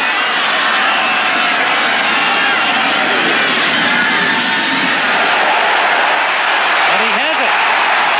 The veteran Jan Stenerud, who was 13 of 18 in the regular season, nails another 3 points for the Green Bay Packers.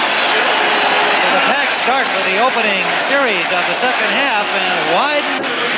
Jim Ryan and Johnny Morris back at Lambeau Field, where a very unhappy Jim Hannafin has to look at that scoreboard at 31-9 and hope the Cardinals can quickly get it going. And have your best runner, one of the great runners, out, and to come back from a 31-9 deficit. Jim Hannafin doesn't relish that. As you look at Stump Mitchell, he's one way they could get back in this ball game, and that's his ability to break the big ones if they will kick it to him.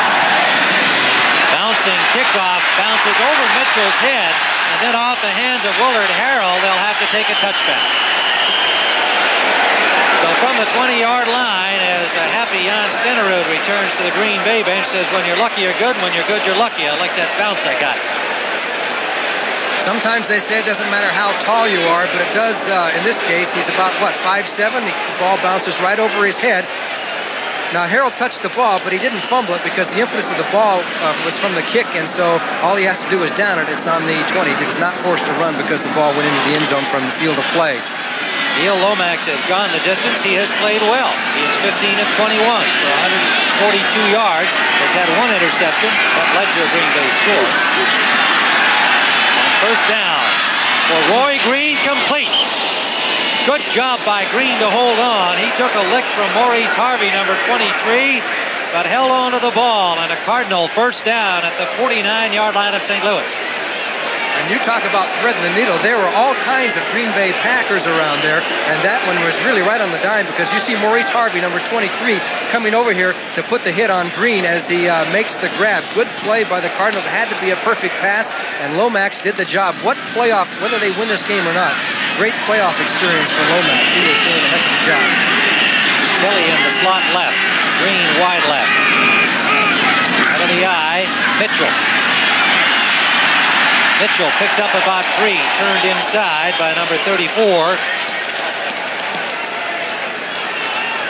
Make it number 24, that is Johnny Gray. You know, sometimes during this season, when the Cardinals have gotten behind, Coach Hannafin has gone to Jim Hart, but I don't think he will in this case to you because Lomax has done pretty well, and I think just the experience factor, wouldn't you say he'd go with Lomax? Well, I think so, but he's been moving the ball. That's right. If he's doing well, you can't take him out. They've made good plays and have had opportunities to score, but the Packer defense has risen up, and then, of course, Gary Lewis rose up higher than everybody. Blocked the field goal try by O'Donohue back in the first half. Lomax has time, connects to Doug Marsh, and Marsh has another Cardinal first down to the 31-yard line of the Green Bay Packers, where McCoy and Anderson combined to stop him. Cool move by Lomax. He's stuck in the pocket. He had to wait for Marsh to get away from number 59, John Anderson. They were doing a little duet down here. You're going to see it at the right of the screen. He waited and waited and waited until he broke away from 59, and he put the pass right on the dime before 3 Packers put the clamps on him. Nice play by the Cardinals as they continue to move the ball, but trail 31-9. Marsh got only 6 passes in the 9 regular season games. They don't go to the tight ends that much. Lomax is sacked. It is Mike Butler, number 77. Lomax tried to step up away from that rush, but Butler, the quick, big man from Kansas, stayed right with him. Okay. There you see Butler as he'll go to the inside of Tootie Robbins, but that's because of the fact that since he's inside move and Lomax went right straight forward, he played right into Butler's hands. So you can't really blame Tootie Robbins too much on that. It's just that Butler played off the inside and Lomax was running up the middle. The quarterbacks don't often do that. Greg LaFleur has come in to make 2 tight ends for St. Louis. One running back is Mitchell. Lomax swings it out to Mitchell. Here comes his blocker, and he is dropped. Play by Scott and Terry Jones.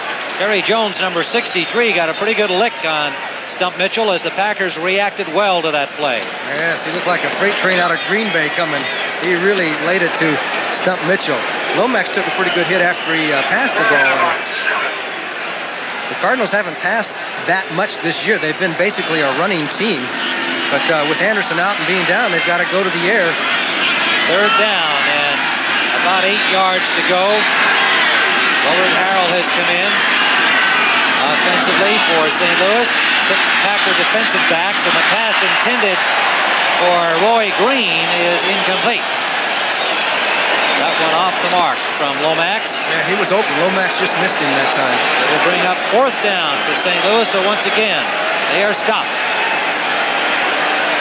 They've been able to move it, but they can't get it any farther. And now O'Donohue will tee it up on the 35-yard line of another field goal try. Schumann the holder. And the picture here is number 81. Well, the Green Bay shirt. This one he gets by him, but it's wide to the left. So he's just got to spook you anyway, whether he gets a hand on it or not. You got to be conscious of him. Well, I'm not so sure when you're down 31-9 and from 45-yard field goal that might not have gone for the first down. What do you got to lose? We're all congratulating Lewis again. Let's see if maybe he got a piece of this one.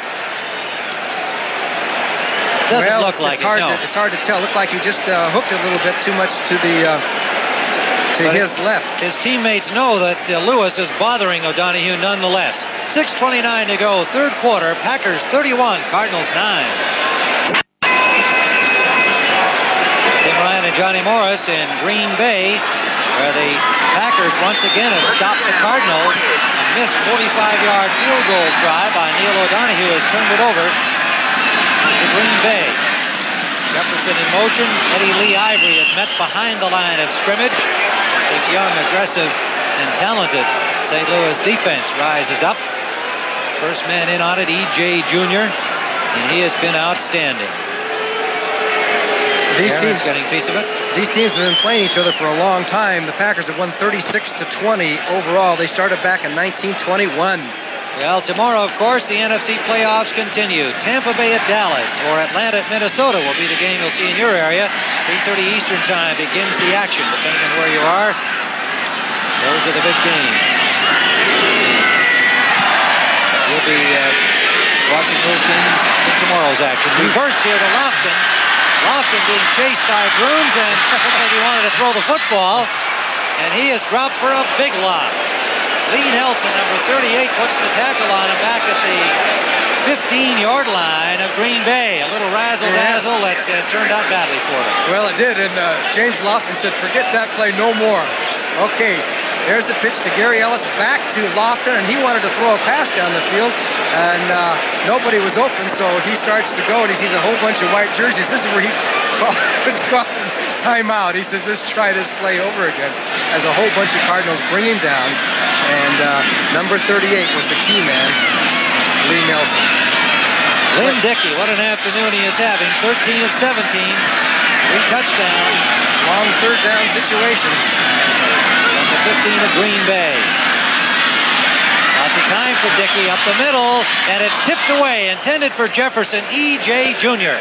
got a hand on the football, and the Packers will have to punt for the first time this afternoon.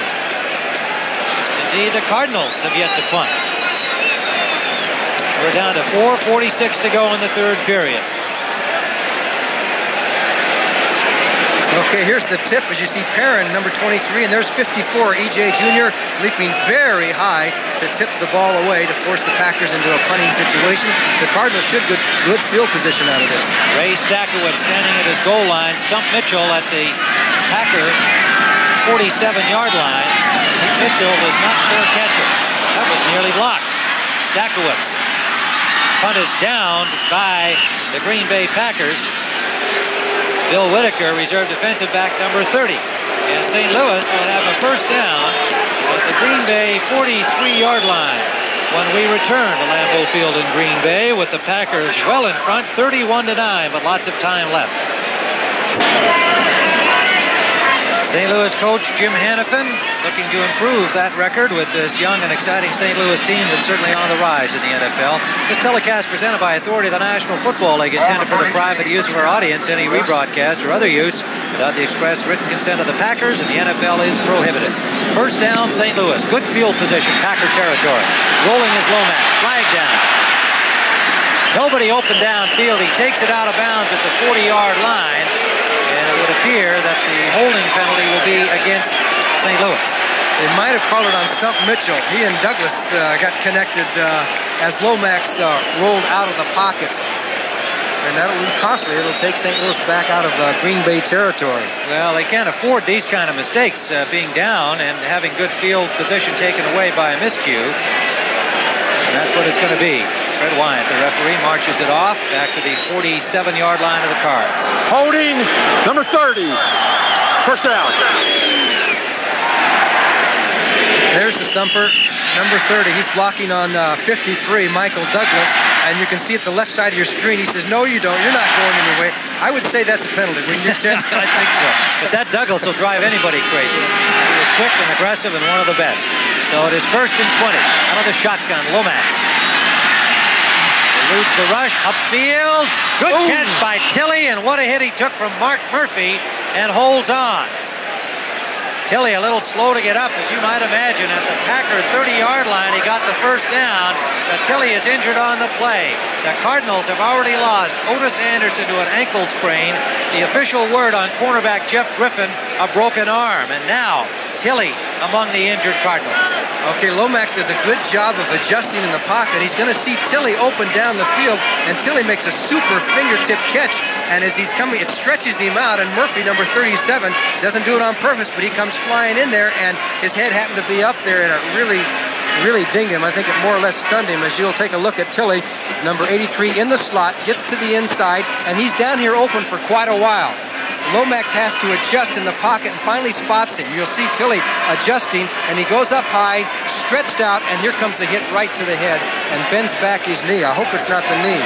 4:17 remaining in the third period. The Cardinals continue to suffer injuries, and they're on the short end of the score. Johnny, this might be an opportune time to say hello to two great Cardinals back in St. Louis, both of them now on injured reserve, both having announced their retirement. Brilliant defensive back Roger Worley and one of the outstanding pass receivers in NFL history, Mel Gray. What a shame that they couldn't participate in this playoff game today. Yes, Worley had got injured just a couple of weeks ago in practice, but he had a great career, and I'm sure that he's kind of rooting for St. Louis here, but things look kind of bad. Lomax out of the shotgun. For Schumann. Good catch by Schumann on tight coverage. First down, the Cardinals.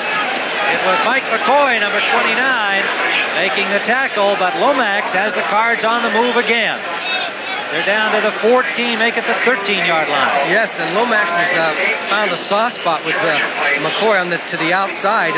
Most of the receivers have been open as they broke to the outside, so they may go more for it. That time they went to Schumann rather than with Roy Green. Schumann also holds on the kicks now that Worley's not playing. First down, Cardinals trailing 31-9, 2:30 to play, third period. Lomax. Marsh, and he dropped the ball. Perfect pass from Lomax to the Michigan tight end, Doug Marsh, who could not hang on. Boy, what a perfect pass by Lomax. Marsh was shadowed by Cumbie and Maurice Harvey, 52 and 23, and the ball, but just as he broke clear, it hit him right there in the hands, and down he went, and then he takes the hit. Okay, you're going to see Michael Douglas is number 53, and Marsh is going to go down the field, and it's going to be two men passing in a hurry. Douglas on the blitz, but they had the quick pass, they pick it up. Tootie Robbins on the pickup, and just didn't work out, dropped the ball. Second down, St. Louis. They need to get to the 3-yard line for a first. Slot left. Lomax lobs it up for Marsh, and that's overthrown, incomplete. Lomax seeing the rush coming. Douglas blitzing again, and Butler in there. Looked like he unloaded a little bit sooner than he wanted to. Third down for the Cardinals, and now the Packers send in Merrill along with two defenders, Estes Hood and Mark Murphy. Well, it'll be interesting to see how the Packers do it. They've put some blitzes on the last couple of plays. Let's see if they go with the blitz now and try and create the pressure on a 3rd and 10 situation. Right now, it looks like they're going to drop off and just cover everybody and hope for the 4-man rush. Harrell is in the backfield. He'll go out into the pattern. Rolling right is Lomax. They'll find an open man, and it is incomplete. Intended for Ken Thompson. Wide receiver just activated, a rookie from Utah State.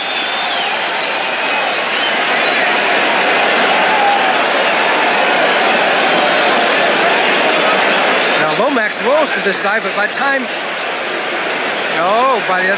look at this, everybody's open, but Lomax is on the run and can't spot those receivers. Roy Green, number 81. Was he open? He's been open all day. So it is fourth down, and they'll have to throw the ball here. Lomax out of the shotgun. 3 wide receivers. And a running back also in the pattern. Lomax, and it is incomplete, intended for Schumann, who could not hold on the coverage. It was number 37, Mark Murphy, and the Packers once again have stopped the Cardinals. Well, the Cardinals went for it. They went for it on the 4th down situation, and you figure they had to do it. Okay, Schumann down the field. You're going to see Mark Murphy come in and make the contact right after he dropped the ball. Ball was there again. A good pass by Lomax. Schumann just could not hold it. A little high, So we have 2:11 remaining in the third period in the chill of Green Bay under cloudy skies. The Packers very much at home and in front, 31-9. Tim Ryan and Johnny Morris back at Lambeau Field. You're looking at Pat Tilley in the makeshift dugout over there. He is gone for the rest of the game with a sprained knee, looking unhappy as you might expect. He joins Otis Anderson and Jeff Griffin, also gone from this football game with injuries. The Cardinals really having their problems. The Packers stopped them on fourth down. It is Green Bay first on their own 13. Dickey wants to throw on first down, deep for Lofton. And it is incomplete, but a flag is down. Carl Allen, number 27, had the coverage on Lofton. He was right there with him, but it will be an interference call against Allen. Well, I would say the Green Bay Packers are throwing caution to the wind with the big lead. First down, deep in their own territory. They go for the bomber. And Lofton and Carl Allen were stride for stride, and the judgment was that he interfered before the ball got there. Another tough break to the St. Louis Cardinals. It's been that kind of a day for the Pack. Things are going their way. What do you think, Johnny? I think it's a close call myself. It is first down, that's for sure, at the 44-yard line of St. Louis. Dickey's going to throw again. It was their game plan, and they're sticking with it. Jefferson, complete, close to the first down yardage. Maybe a little shy at the 35-yard line, depending on where they place the football. J.J. Jefferson, Herb Williams on the coverage. Jefferson's fourth catch. And if they get Herb Williams hurt, they're going to really be in tough shape with Griffin already out. And Williams hasn't played all that much corner himself. He's been mostly the nickel back, and he's on the hot spot. But he obviously is shaken up. Well, you know, they have 9 defensive backs in the lineup today, and I bet Jim Hanovan didn't figure he was going to need all of those guys, but he's got 2 of them hurt. So Vance Bedford, a rookie from Texas, has come in on the corner, number 41. It is a first down for Green Bay. Pitch out, Ellis, cutting it back. Ellis to the 25-yard line. Curtis Greer pulls him down there. And now let's go to Brent Musburger in New York for an NFL Today update. Tim, turnovers continue to plague Detroit against Washington. Here comes number 5. Eric Hipple heaves it into the end zone for Tracy Porter. Jarris White's second interception of the game, still 31-7. Back to Tim Ryan and Johnny Morris. All right, Brent, 31-9. 2 similar football games underway this afternoon in this round of 16. Second and about 1.5 yards for the Packers. Out quickly to Ellis. Ellis has the first down, and he's knocked out of bounds at the 11-yard line by Benny Parent. Number 23, the rookie from Alabama, but the Pack is on a roll again and threatening to widen the margin.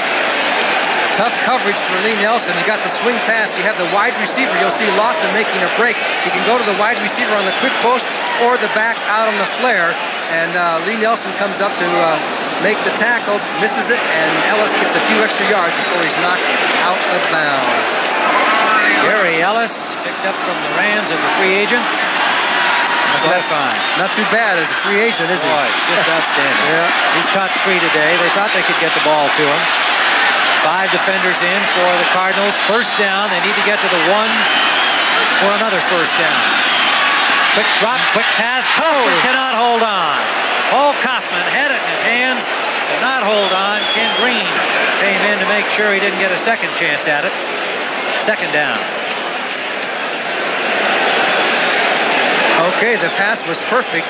As you'll see Dickey go back the 5 steps. He's no turn. He's just backpedaling, waiting for Kaufman to come across, and hits him right on the dime. As you said, they're sticking to the passing game. Boy, you couldn't be any more perfect than that. Kaufman doesn't drop them too often. But they are sticking to the passing game, even though they're ahead. A lot of teams would go to the running game, try and eat up the clock. Not Green Bay in this football game. Jim Jensen has come in at fullback, replacing Ellis, and he carried in the play. Jefferson in motion behind the ball. The pass is complete. complete to Jensen. Jensen gets inside the 10. A host of white-shirted Cardinals bring him down. Ken Green, the man to make the initial contact. Baker right behind him. A pickup of 4, maybe 5 on the play. They'll spot it at the 7-yard line. Third down for Green Bay. Ivory comes back in. Epps goes out for the Packers. Lynn Dickey, yesterday when I chatted with him, I asked him about playing in the cold weather. He's not exactly a northern boy. He said, well, you know, that ball gets awful cold, and I do have a problem keeping the feeling in my fingertips. Today, he's had the feeling all day long. Okay, Jefferson and Lofton both up with the one side, and look at this. Touchdown, Jefferson. From Lynn Dickey, his 4th touchdown pass.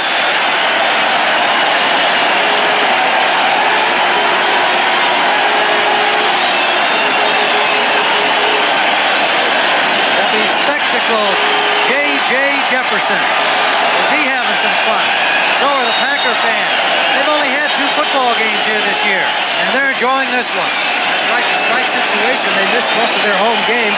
Let's look at it ground level, and you're going to see J.J., who was in the slot. He comes down and into the inside, and Dickey gets good pass protection. He hits him on the button. Touchdown, Green Bay. Stenerud knocks it through. We have a rout on our hands in Green Bay. The Packers against the young Cardinals. It has been a Dickey day. Now you see Jefferson's at the bottom. He's in the slot, down to the inside, and Vance Bedford, the rookie, gets jammed up and is not anywhere near the coverage. Charlie Baker tried to stop him, number 54, before he got in the end zone. No chance, and it was duck soup for Green Bay. Jefferson hardly had to make a move, just down and in. Second touchdown pass for Jefferson, his 5th catch of the day, 133 yards rolled up by the man from Arizona State. And hard to believe he hadn't had a touchdown reception all season. He's got 2 today. 7-yard touchdown pass from Dickey to Jefferson, 38-9 the score. And he says, we're playing next week, I think. Well, he said hi, Mom, and he said hi, Dad. That's nice. Usually they just say hi, Mom.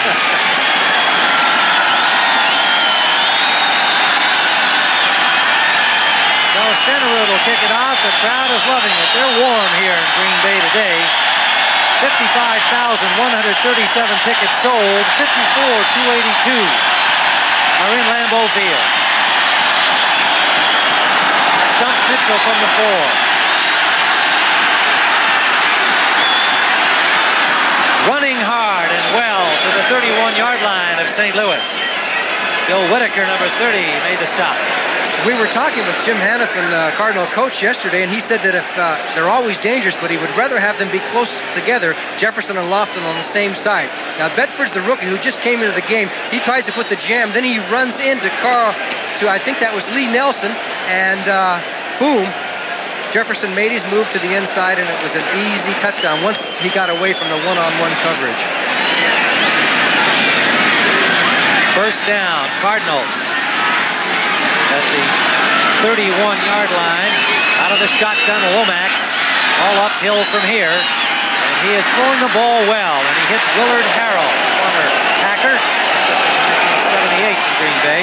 Rich Wingo in the lineup defensively, number 50, and the quarter comes to a close here in Green Bay, and comes to its feet.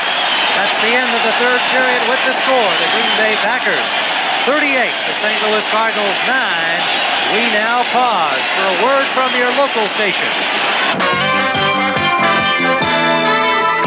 CBS Sports coverage of the National Football League is sponsored by Subaru, inexpensive and built to stay that way. And by the American Express card. Don't leave home without it.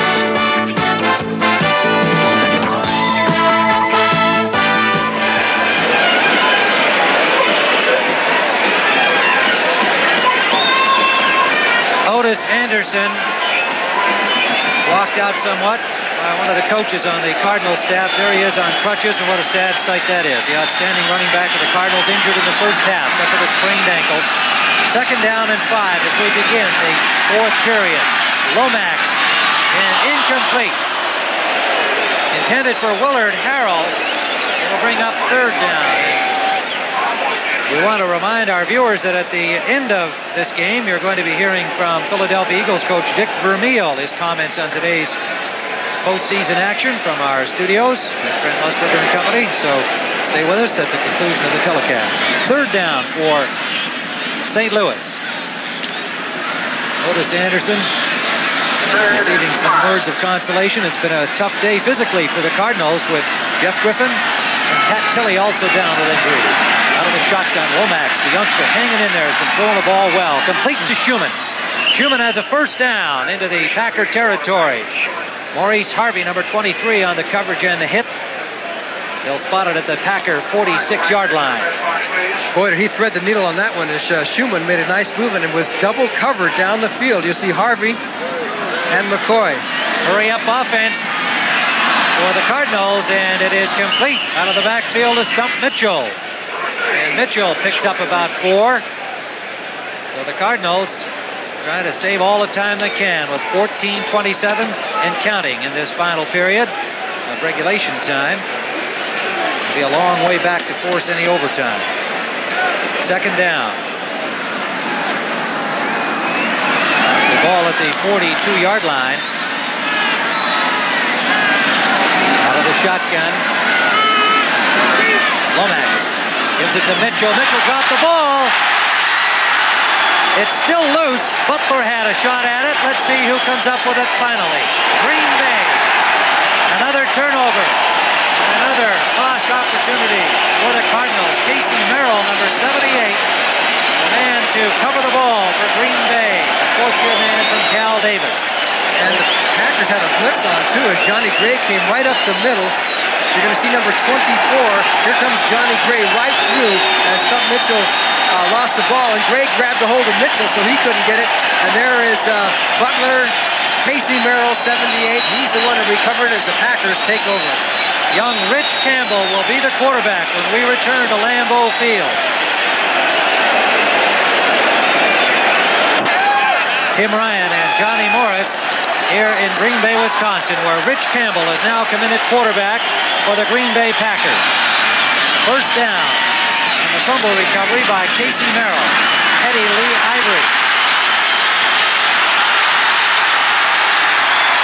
All the way to the St. Louis 36-yard line for the Georgia Tech running back, where Rush Brown, number 69, pulls him down. But you can see the Cardinals starting to sag. That hole was so big, you'll see Gary Ellis, 31, comes through first, and there's still plenty of room.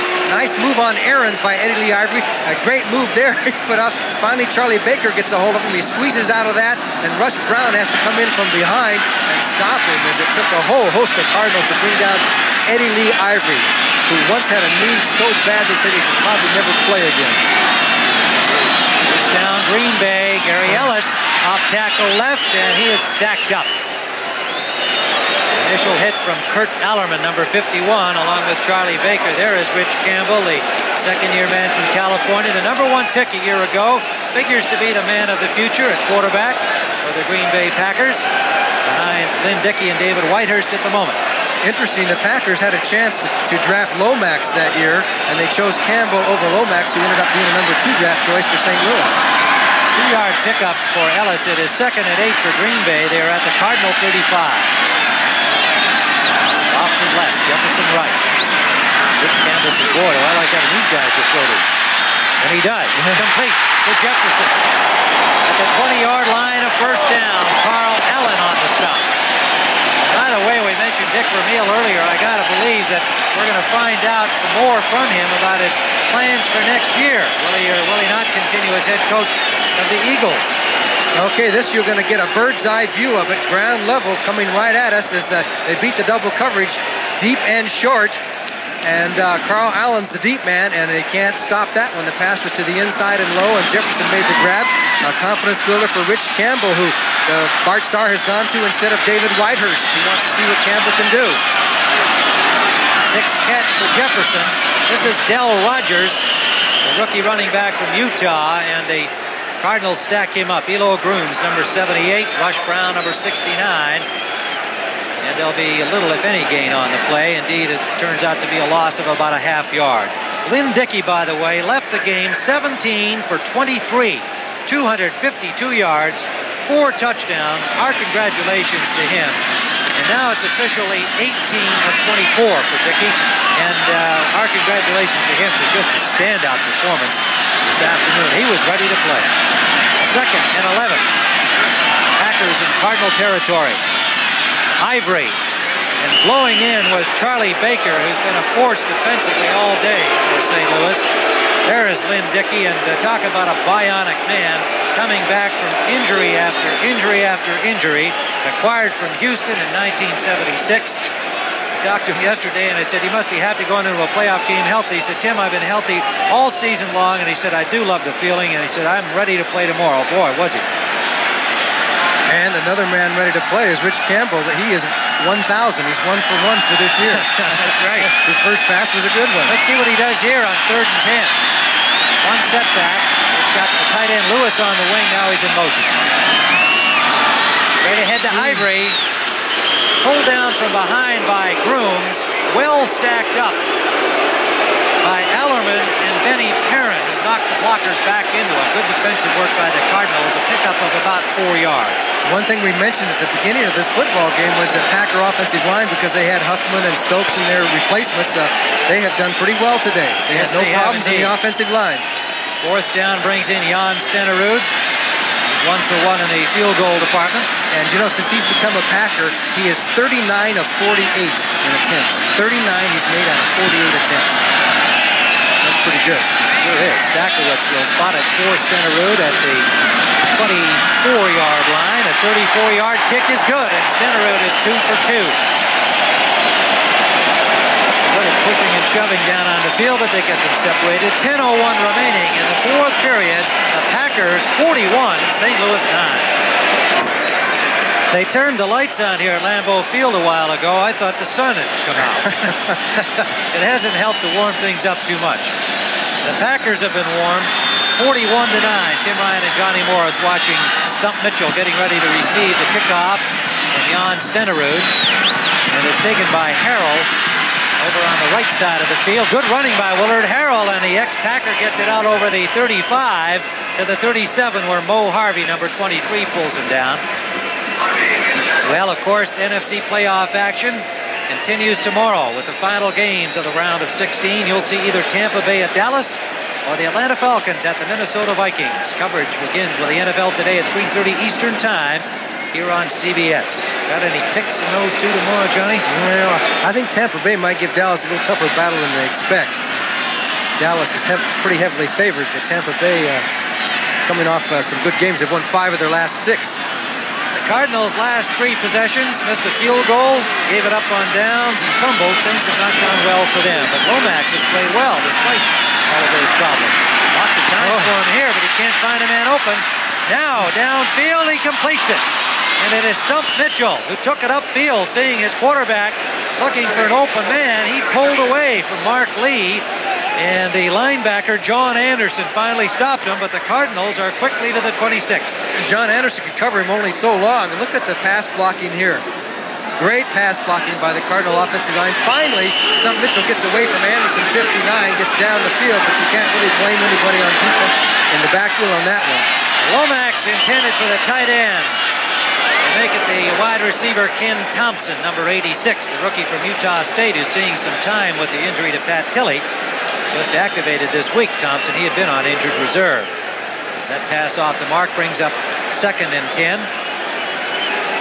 Lomax has pretty good judgment for a quarterback. He only had 6 interceptions. 3 were last week, but 3 for the rest of the season is not bad. He had 1 today. So he's had 7 throughout 10 games, and that's pretty good for a second-year quarterback. He's got good judgment when he gets rid of the ball. Couple of minutes remaining in that football game. Washington still in front 31-7 over the Lions. Lomax complete to Roy Green near the 20-yard line. Mark Lee puts the hit on him.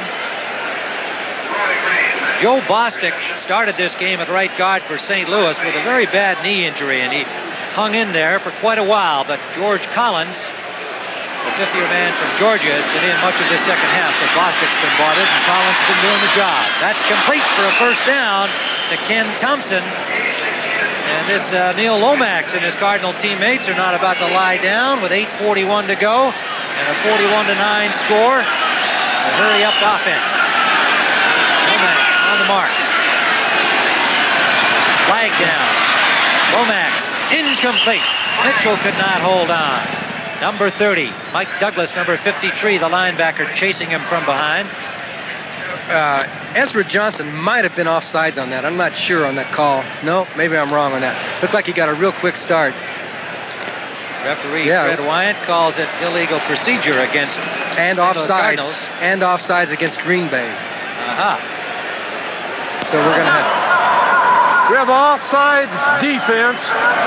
We have an illegal formation offense. Replay.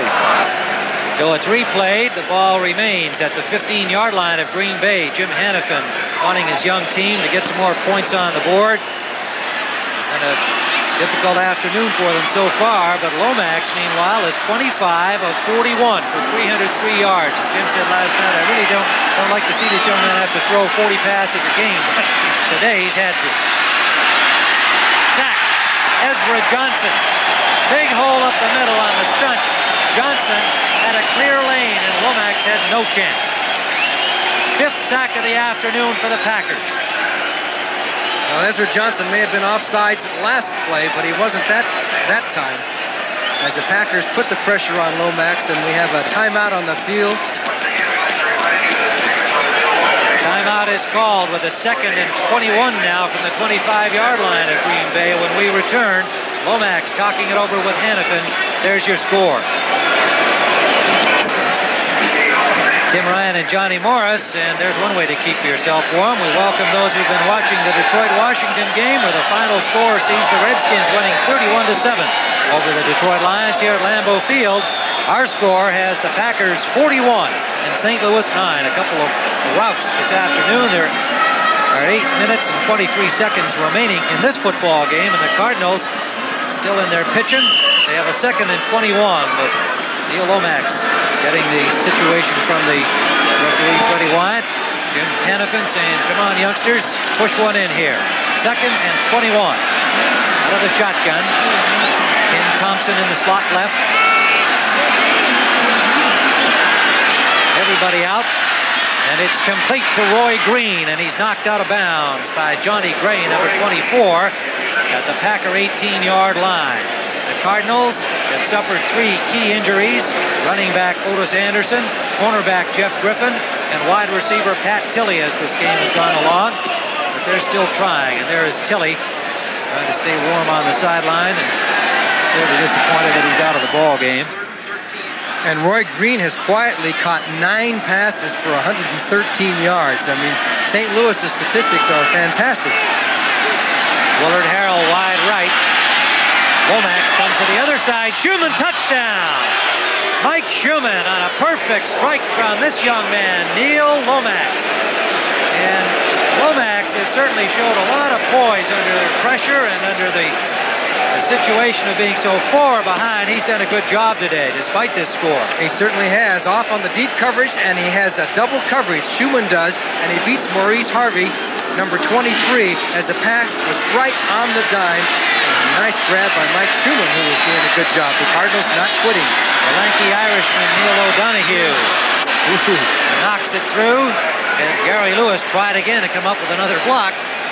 So 8:13 remains in the 4th quarter here, and the Green Bay Packers with a commanding lead, but the Cardinals having finally gotten another one on the board. 49er, number 50. So the Cardinals have got some substitute people in there as well. The Packers are probably thinking about what's going to happen in the Dallas game tomorrow, because they are going to play next week. They're going to win this football game. They could be a home team next week if Dallas is upset by Tampa Bay, but Washington has won.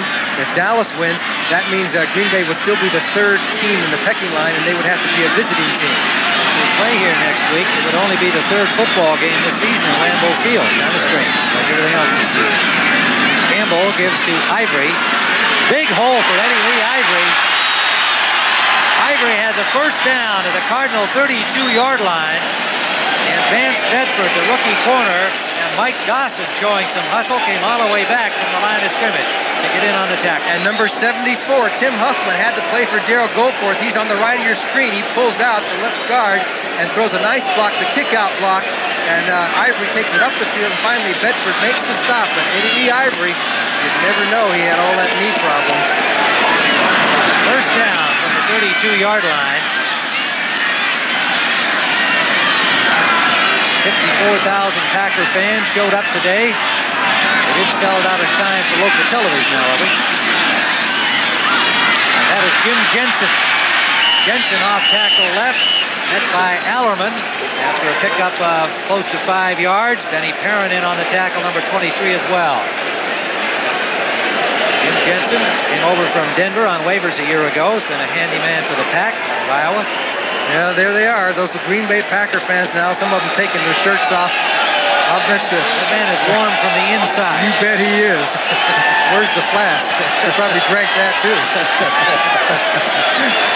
Oh, come on. Now next he'll jump into the river down here. A little polar bear swim. 2nd and 5. Jensen and Ivory in the eye. Jim Jensen, lead back. And it's Lee Nelson, number 38, the safety.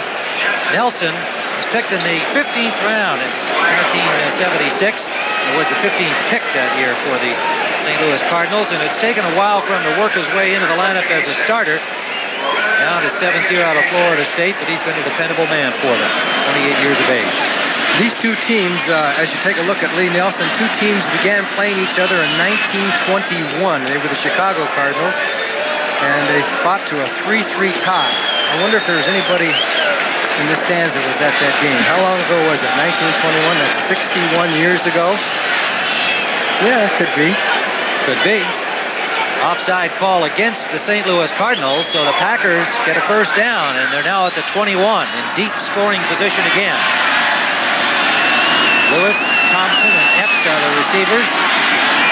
John Thompson getting some playing time, and they give us to Rogers. Del Rogers running hard and quickly gets down to the 11-yard line. Del Rogers showing the quicks, the rookie from Utah, number 2 choice this year. The Packer is down and hurt on the play. Perrin and Nelson, 23 and 38, combined on the tackle.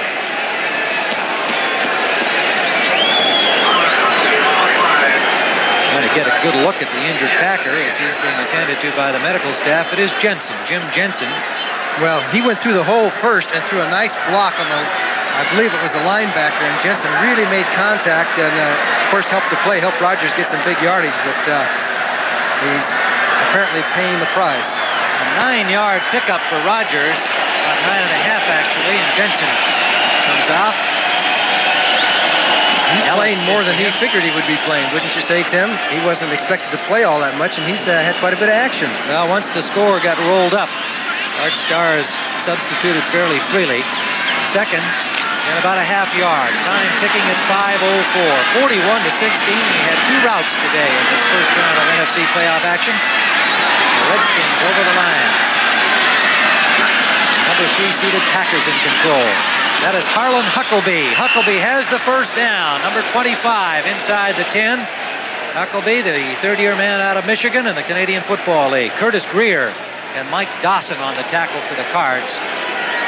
And while they have sagged somewhat, these Cardinals have not quit at any point in this football game. And Jim Hanifin's got to be happy about that. He's got one of the very youngest teams in the NFL, and he's watched Neil Lomax get some great experience here today and have a fine afternoon individually. 28 of 42 for Lomax and 328 yards. First down, Green Bay, with young Rich Campbell at the controls for them. Rogers met at the corner, got away from that man, Curtis Greer, but then was shut down after a gain of 2. Allerman and Dawson making the tackle there. Jensen comes right back into the game for Green Bay, along with Harlan Huckleby. I would say this has to be a little bit of a vindication for Bart Starr. He's had some trouble over his early years and was almost fired, got a 2-year contract. They said if he didn't do well this year, it would only be a 1-year contract. And Bart Starr says, give me some time and I'll build this team into a winner. Well, they're down to the final 4 teams in the NFC, and he's going to be one of them. Second down at about 9.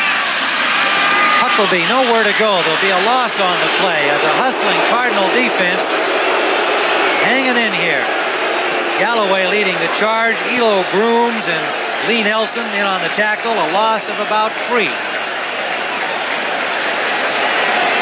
3:06 and counting for the Green Bay Packers en route to the quarterfinals of the Super Bowl tournament. Semifinals of the NFC picture. 2:50 on the clock. In the slot left is the tight end John Thompson. Getting some effectively wide receiver time here. Campbell's going to throw. The crowd likes that. And he completes it to Jensen. Jensen saw the ball come loose and then covered it, and it is now ruled an incomplete pass. 2 of the officials saw it good. They didn't see him drop the ball, but another one did. And so it goes as an incomplete. He did not have full control. So there he goes. He ruins Rich Campbell's statistics. He was perfect 1 for 1 for the season. Now he goes to 1 for 2 as Jensen comes across number 33. He's got the ball, and it comes down. He never did really have control. Nope, good call. It brings up 4th down, and they need 14. And there's 2:32. They're going to try and make a play rather than kick the field goal here. They give it to Jensen, and the Cardinals were waiting in the middle.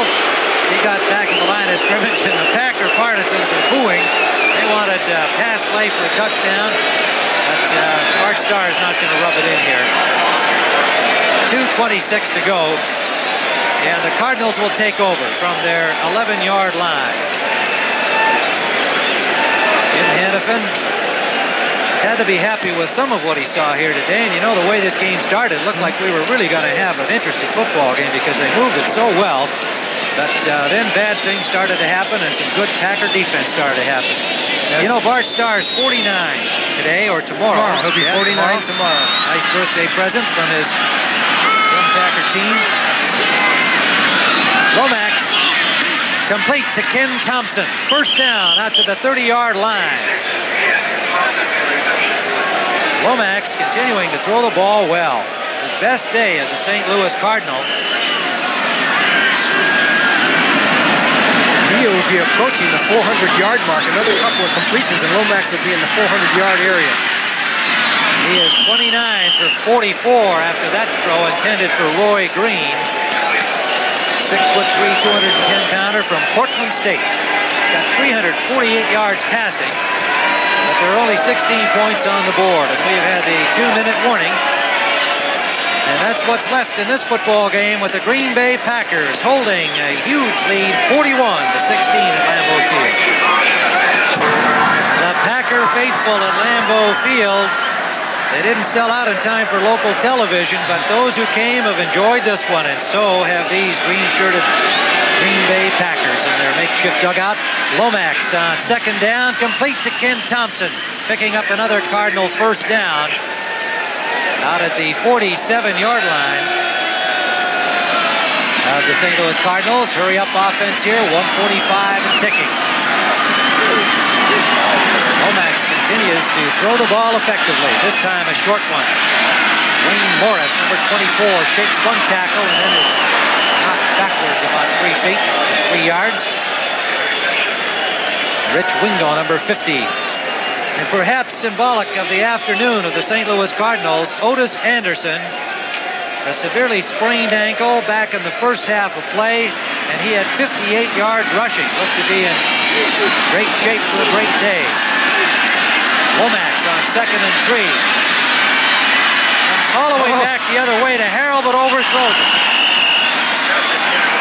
And that'll bring up 3rd down. Well, of course, when all of this football action is completed here on CBS today, we'll have our usual outstanding Saturday night lineup. Bring them back alive, followed by the CBS Saturday night movie Whitewater Rebels. That's the Saturday night lineup here on CBS. Not sure what Whitewater Rebels is about, but I gotta believe you gotta see some people paddling canoes in the rapids. How's that for a guess? That's a pretty good assumption, Tim. How'd you figure that one out? Or maybe they're riding rafts, so who knows? There's Otis Anderson, and obviously not a happy man at the scoreboard or no personal fortune today. Lomax on third down. Complete. Stump Mitchell out of bounds at the 33-yard line. And the Cardinals still trying here in these final minutes. 59 seconds to go as Lomax keeps them going. And remember, as soon as we complete our telecast from Green Bay, we'll be going to our studios in New York. The NFL Today, Brent Musburger, interviews and highlights of the day's action in the NFC playoff games. And Dick Vermeil, the Philadelphia Eagles coach, will be there with Brent. And I think one of the subjects being discussed with Dick will be his future. So stay with us at the end of this telecast. Lomax going to have a sore arm at the end of the afternoon. Deep and overthrown. Intended for Willard Harrell. Estes Hood had him all the way, number 38. We're down to 53 seconds. If this keeps up, we're going to have to start checking the record book for numbers of passes in a game. Jim Hart's had a lot of pass games where he's passed 50 passes, but Lomax is up to 49. I repeat the situation on the Dallas game. If the Packers win, which they are, and Dallas wins tomorrow, Green Bay would be at Dallas. Would Green Bay be at Dallas next week? Second and 10. There are the official Lomax stats. 32 for 48. We had 49 here in the booth, and we'll double check that, make sure we're all on the same page. Second and 10. Lomax continuing to fire away here in these closing seconds. He's got a man. Can't get enough mustard on it. Underthrew him under pressure. Threw back against the grain, running to his left. That's about the most difficult pass for the right-handed quarterback. Roy Green was the intended receiver, but Lomax couldn't get it to him. That stops it again with 44 seconds to go. Jim Hannafin saying, well, let's just get it over with here and think about next year. I like a lot of my young players. He likes his young defense. He likes this young quarterback. And the Cardinals winning 5 games this year, proving that they can compete and play and earn the playoff spot. And the Packers will still be in the hunt for the Super Bowl. They have won more world championships than any team in professional football, 8. So they've got quite a tradition going. It's been a while, though. It's been a long time. The last one, that man was the quarterback, Bart Starr, back in 1967 when they beat the Cowboys here. So it is third down and 15. Lomax rolls out of the shotgun. There's lots of time and throws it deep for Green, but it is incomplete, perhaps intercepted. Yes, Estes Hood, number 38, the fifth-year nickelback from Illinois State, picking off the short throw, and Green Bay will finish the game with the football. And the Cardinals, just the way things have gone all day today for them. They have moved the ball. They look like they're going to get points on the board, and something bad happens, or a tough defense comes up and stops them, as they did here, Estes Hood. Well, Lomax had to throw it down there somewhere and hope for something good to happen, and it was a pretty good interception there by Hood. The Packers don't have good field position, but I don't think they care too much right now, do you? As Estes Hood got a big smile on his face. The lead is safe, 41-16 with 34 seconds remaining. Fourth turnover today for the St. Louis Cardinals. And Bart Starr is going to be a very satisfied head football coach. And Jim Hannafin, well, disappointed and unhappy, no doubt. And go away from this one knowing that the future looks bright in St. Louis, his young team. And they are in good hands at quarterback with Neil Lomax, the number two man in the draft last year for the Cardinals.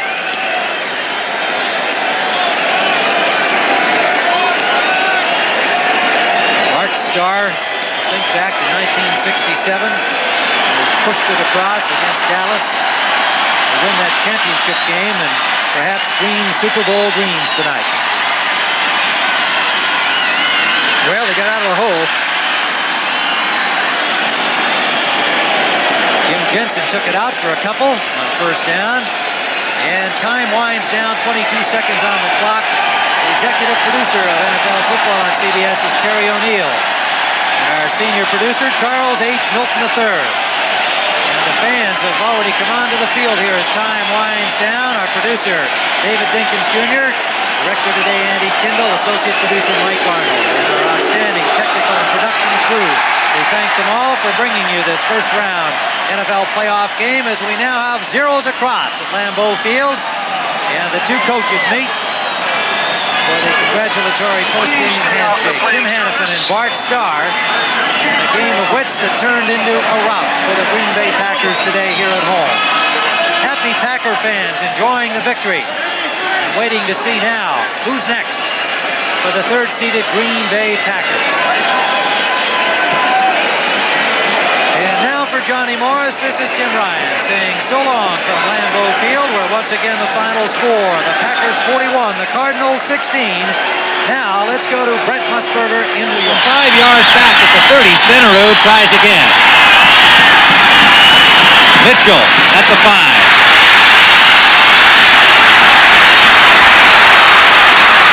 Pretty good return for Mitchell, getting to the 39-yard line where Maurice Harvey, number 23, knocks him out of bounds. And Joe Bostic was a questionable starter today. He's playing with a knee injury, the 4-year man from Clemson. Out of the eye on first down. Sideline pass complete. And it is Roy Green to midfield. Number 22, Mark Lee, the cornerback, made the tackle, driving him out of bounds. And Lee, Gray, Harvey, and McCoy for the Pack. It is 2nd and a yard, St. Louis. Morris has it and then some. Inside the 45 to the 43 where Douglas pulls him down. Try to establish Anderson and the run. That's been their strength. And another first down pass complete to Morris out of the backfield. He gets inside the Packer 35 to the 34. Again, Mark Lee, the man to knock him out with help from Anderson. A bit of a surprising start for St. Louis, and I think it is showing here defensively for Green Bay. Now they go to Anderson on the runoff, tackle to the right side, plowing his way to about the 26-yard line of the Packers, where Douglas and Terry Jones, the nose tackle, ranging back, combined to pull him down after a gain of close to 8. Now the Cardinals with their double tight offense. Greg LaFleur joining Doug Marsh. Give it to Anderson. Anderson, big hole up the middle. Anderson running hard inside the 15 to the 14-yard line. St. Louis, an impressive opening series. Randy Scott and Johnny Gray make the tackle. And strength is winning. Slot formation left. Tilly, 83 in the slot. They come back to the weak side. Anderson with room to run. Gets to the 6-yard line.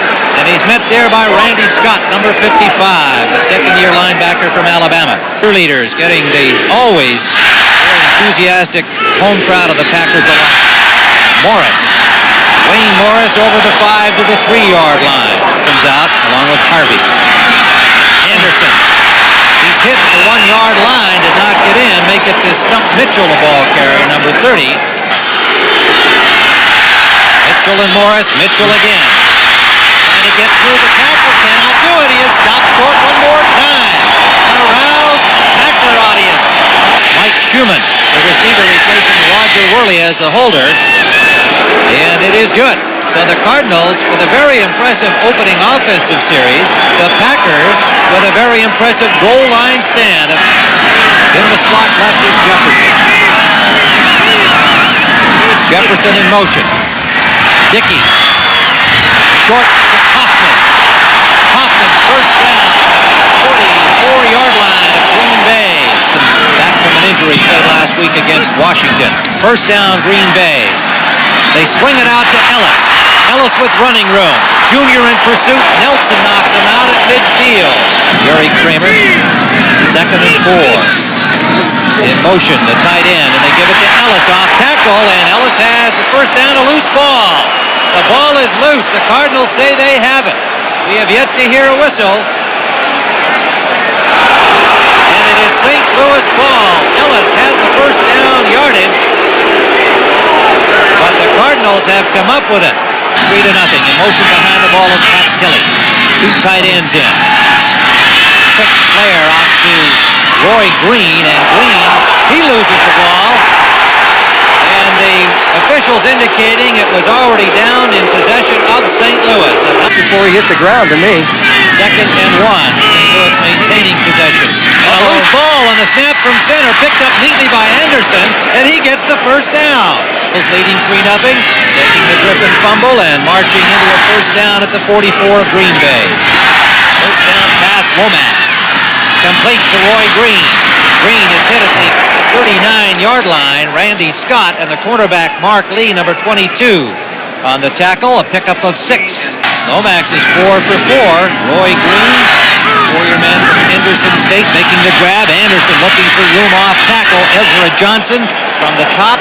And at the bottom is George Cumbie, the linebacker, number 52, and Randy Scott, 55. Morris and Anderson, the running backs. Play action. Lomax deep for Green, and it's overthrown with Mark Lee on the coverage. I like that call, Johnny, on 3rd and short. So the Packers now with 3 deep men standing at the 10-yard line. The Cardinals fake it. It's Roy Green, and he has a first down.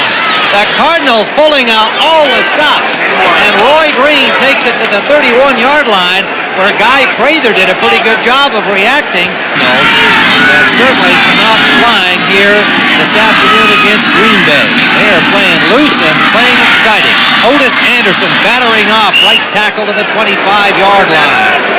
You're right, because they've been basically a ball control, conservative type offense all year.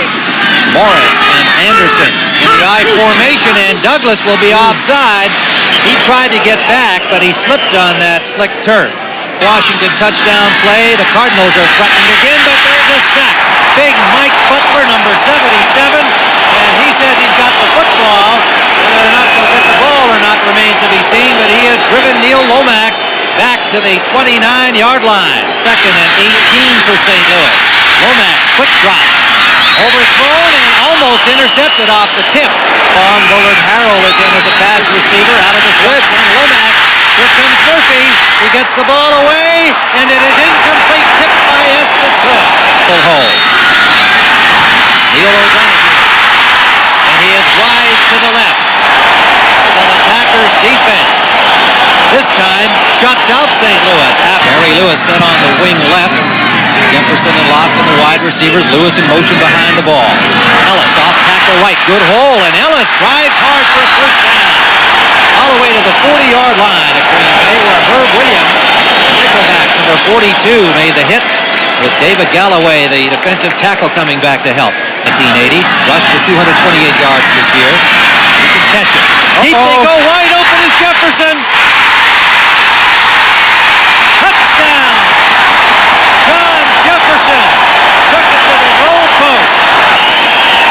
Watch Jefferson and watch number 27, Carl Allen. Jefferson's here at the bottom of your screen. Allen thought he was going to the corner. He really faked him out, went to the post pattern, and Dickey hit him on the schnoz into the end zone for the touchdown. 65-yarder. With his first down, St. Louis. Anderson, off tackle, good hole, and he gets about 9.5 out to the 39-yard line of St. Louis. For the Cardinals. Morris has the first down before he's driven back by a pile of green-clad Packers. The second period of play with the Cardinals to our right and white. Draw play, Anderson. Anderson picks up about 8 to midfield. So it'll be 2nd and 2 when we return, because we're going to take you now to our studios in New York for an NFL Today report. We're three-seated. Green Bay Packers. Cardinals with the ball on 3rd and a yard and a half, and Anderson has it and then some. Inside the 45 to the 44-yard line of Green Bay, where Douglas and Cumbie, 53 and 52, make the tackle. And did you see Wayne Morris up front? Boy, what a block he threw. We've got a man down here. Might be It's Anderson. It is the ball carrier, Otis Anderson, and obviously in some pain earlier in the season when Anderson did not dress for the game. Play action on first down. Lomax running out of the pocket. He's got real estate. Slides in for a gain of about 7. We'll call it. Blitz.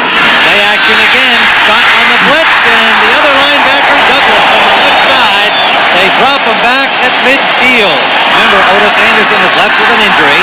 Mitchell is in. Under pressure, Lomax. What a catch by Roy Green. Green had already lost his footing, but he was able to concentrate on the low pass. 68. He's the pulling guard on the play. Moving the ball well again. Again, the slot left out of the eye. Pressure coming. Douglas. Screen pass. Morris. Morris running hard inside the 30 to the 28 with Cumby and Scott. The inside linebackers combine, and a good pickup of about 15 yards on the play. Like you get 2 good blocks on the play. Pitch out for Stump Mitchell. Mitchell running hard, runs into traffic just over the line of scrimmage. Got a yard and a half. Today, the Cardinals surprising the Packers, but the Packers defense holding them so far to just a field goal. Marsh in motion. Lomax. And it is incomplete. Intended for Pat Tilley. The pass was low. On the coverage was Mike McCoy, number 29. O'Donoghue's field goal try from the 34 is blocked. And it was Gary Lewis. He got through there. Gary Lewis, who has become an artist at this business, comes up with perhaps his second block of the day. We can't confirm the first one, but this one he clearly got.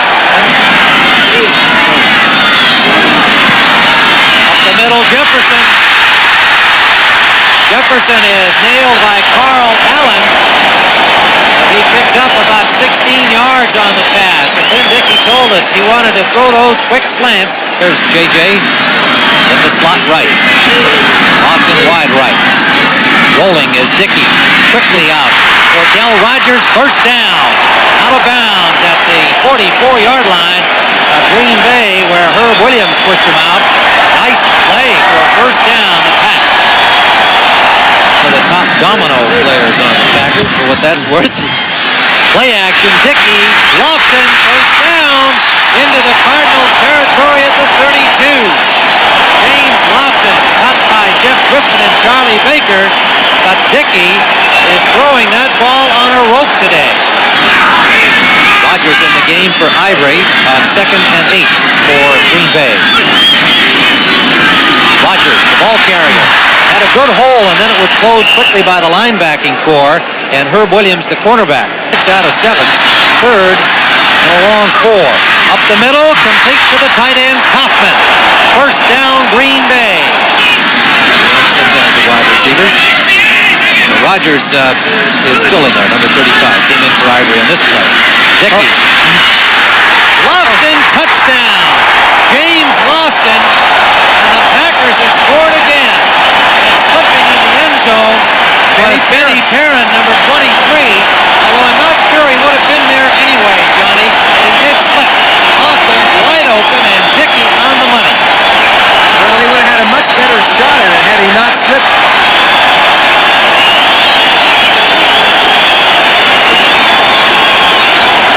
Back in action this afternoon, a big blow for the Cardinals and their fans. Out of the shotgun again on 2nd and very long. Lomax near the goal line. Chased by Johnson, and it's intercepted by Mark Murphy. Murphy for the Packers brings it inside the 15 to the 12-yard line. Slot left.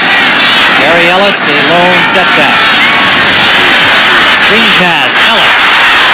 Gets 1 block.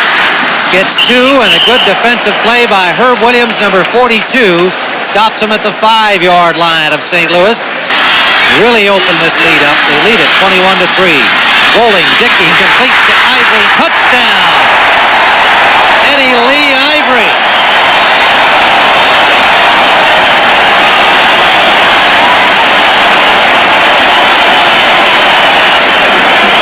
Okay, would you like to see a touchdown come right into your living room? Here it comes as Dickey on the move, showing some mobility. And look at the Cardinals, 2 of them over there, but way too late as Ivory got out of the backfield so quickly. Lee Nelson there makes the hit, but it's too late. Touchdown, Green Bay. What an afternoon for Lynn Dickey, 11 of 14 and 3. So now the Cardinals out of the shotgun, Lomax. Looking for an open man, finds one. It is Pat Tilley, and Tilley has a first down to the 38-yard line of St. Louis with 1:15 on the clock. Are set in the backfield, but they are really pass receivers. Lomax out to Harrell. Harrell, a diving catch, can go no further as he slipped and was covered immediately by number 38 Estes Foot. Picked up 5 on the play. For the Cardinal morale, if they could get on the board here once again before halftime. Lomax under pressure, and it's complete to Roy Green, and he makes a good catch right at the sideline. Green is right. on first down. Lomax, sideliner again, complete. Roy Green one more time. Gets down to the Packer 26-yard line. 2nd and 10. Lomax running out of time. Complete to Schumann. Is he inbounds? Yes. The State picked up on waivers from the 49ers earlier this year. It is 3rd down. Lomax has a man. It's complete to Tilley. Shakes a tackle and gets to the 5-yard line. The Detroit-Washington game. Here it is 28-3. Lomax.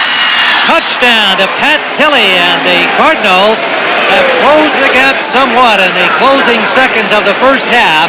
Easily for a big touchdown for St. Louis. O'Donoghue's point after is blocked. This time it looked like Randy Scott was the man, number 55, but that Gary Lewis has already blocked a field goal and may indeed have tipped another one of Neil O'Donoghue's today, and it might be that Lewis has gotten credit again. And they take a commanding 28-9 lead into the Green Bay. Of course, the Cardinals will be again without Otis Anderson in the second half. He went down in the first half on this play. He was hit by Michael Douglas and a whole bunch of Green Bay Packers, and somehow his ankle got twisted up. They took x-rays. It is not broken, but it is badly sprained in a splint. He will not play the rest of today. Neil Lomax has thrown the ball awfully well for St. Louis. Now the load becomes heavier, but meanwhile it is first down for the Packers. They have the lead. Play action, hit pass, the screen to the flanker, Lofton, and he picks up about 5, maybe 6 on the play before Herb Williams, number 42, makes the tackle on him. St. Louis out of action. 2nd and 2, Green Bay. Ivory has the first down, cutting back off the right side. Tripped up by Dawson, finished off by Nelson and Aarons, but a first down for Green Bay. In motion is Jefferson behind the ball. Dickey complete to the tight end. Kaufman pulled down by the linebacker, number 52, Charlie Baker. And a gain of about 8 yards, maybe 9 for the Pack. They had only the 9 points. Watch out. Ellis trying to throw the ball, and he does to an open man, complete. That is Kaufman, the tight end, to the Cardinal 32-yard line, and another Packer first down. It's marching again here early in the second half. Bill Rogers, number 35, picks up another 5 or 6 for the Pack. Running off right tackle, following Cardinal turnovers. 2nd and 5, Green Bay. Ivory. Stopped at the line of scrimmage by Dave Aarons, 24-year-old linebacker. Got maybe a yard left. On motion. Dickey up the middle. Kaufman can't hold on. Same play that they ran a few moments ago to the other side with Kaufman down and cross to tail under Ellis, who was out of the backfield and straight down the field. It's a good...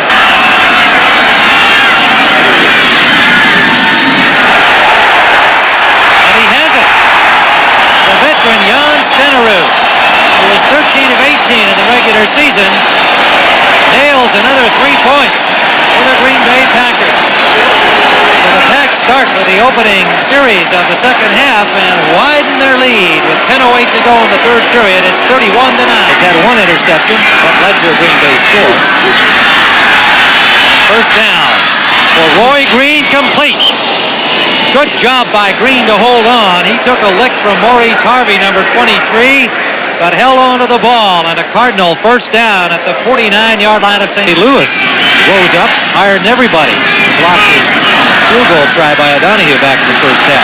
Lomax has time, connects to Doug Marsh, and Marsh has another Cardinal first down to the 31-yard line of the Green Bay Packers, where McCoy and Anderson combined to stop him.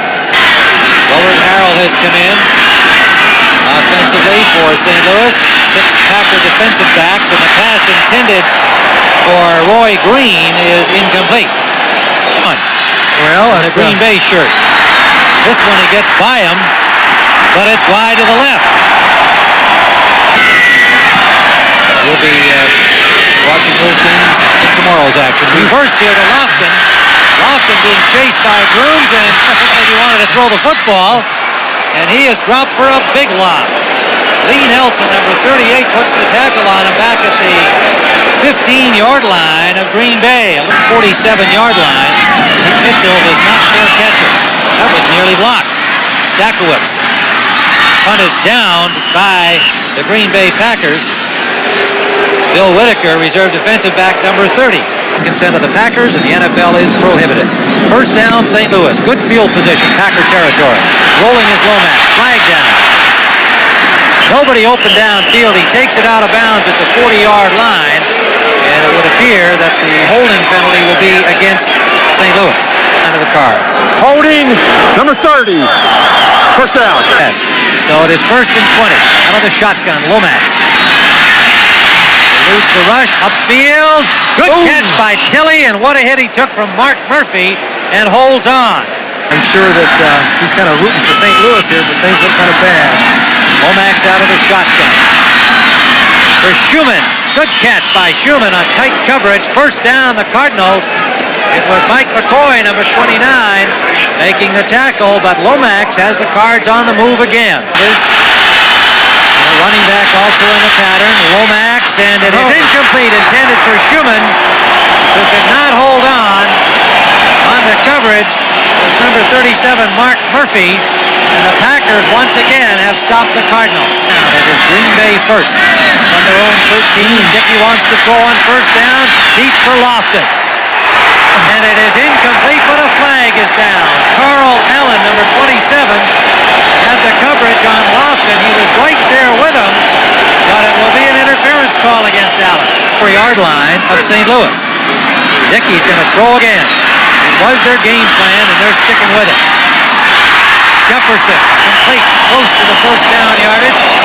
Maybe a little shy at the 35-yard line, depending on where they place the football. Ball game's underway this afternoon, and it's round of 16. Second and about 1.5 yards for the Packers. Out quickly to Ellis. Ellis has the first down, and he's knocked out of bounds at the 11-yard line by Benny Perrin. Fullback replacing Ellis, and he carried in the play. Jefferson in motion behind the ball. The pass is complete to Jensen. Jensen gets inside the 10. A host of white-shirted Cardinals bring him down. Okay, Jefferson and Lofton both up at the one side, and look at the touchdown, Jefferson. From Lynn Dickey, his 4th touchdown pass.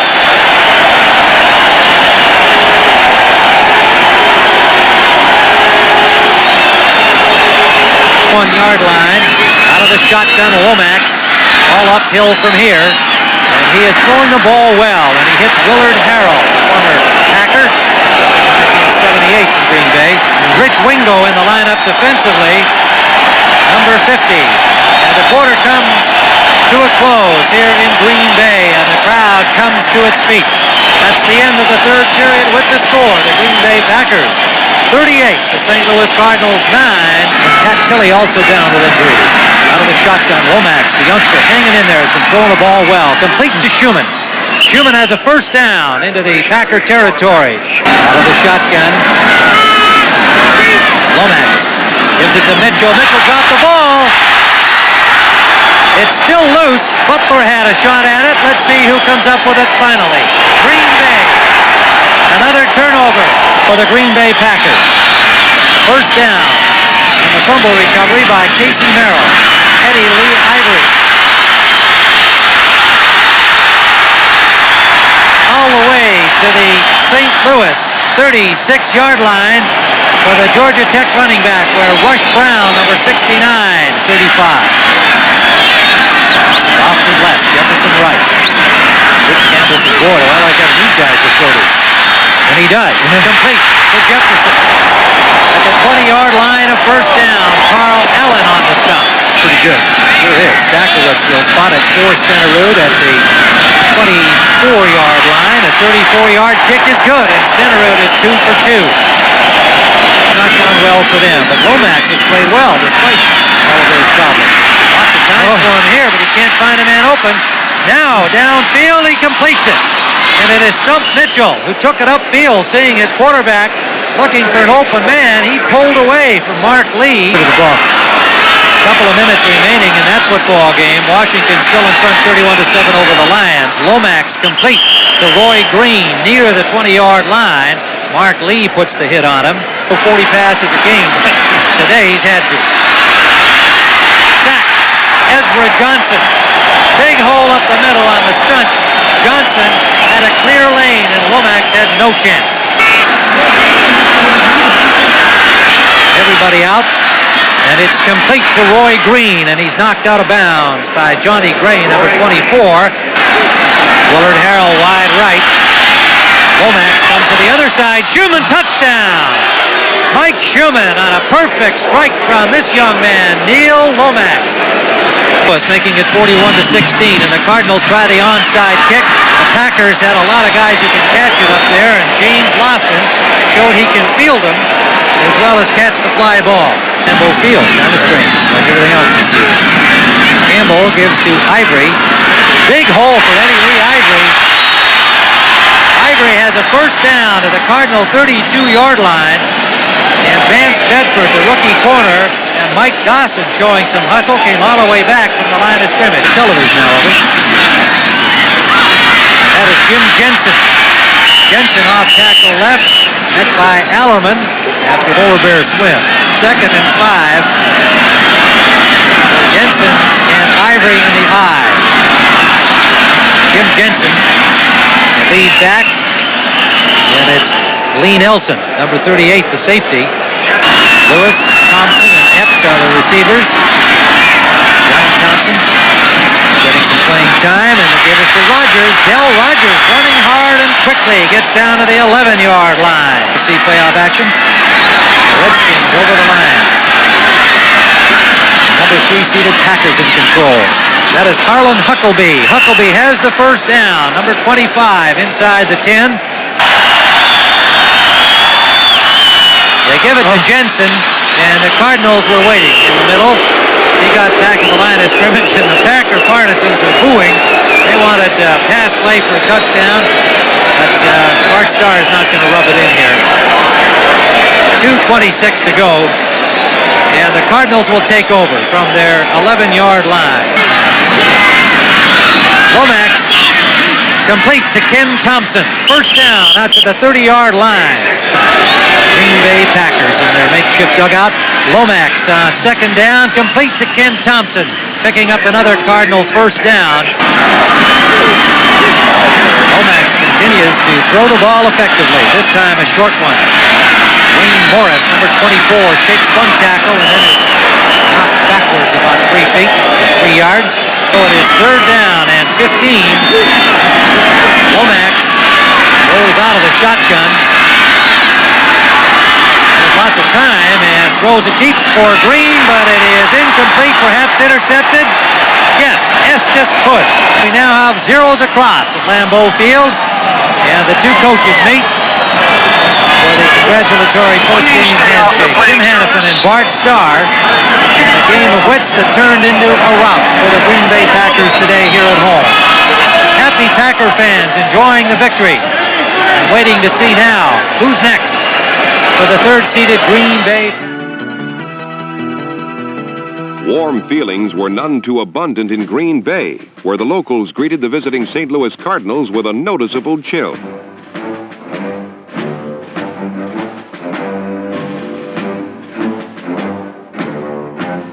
The Cards responded with a few snowballs and actually registered more direct hits against the fans than they did against the Packers.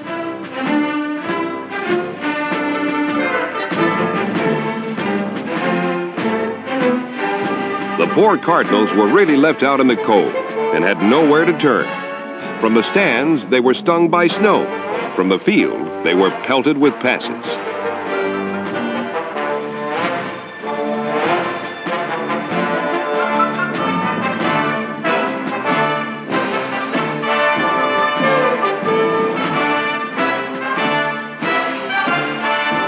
The Packers erased a 3-0 St. Louis first-quarter lead when Lynn Dickey and number 83 John Jefferson combined on a 60-yard pass play that resulted in J.J.'s first touchdown of the year.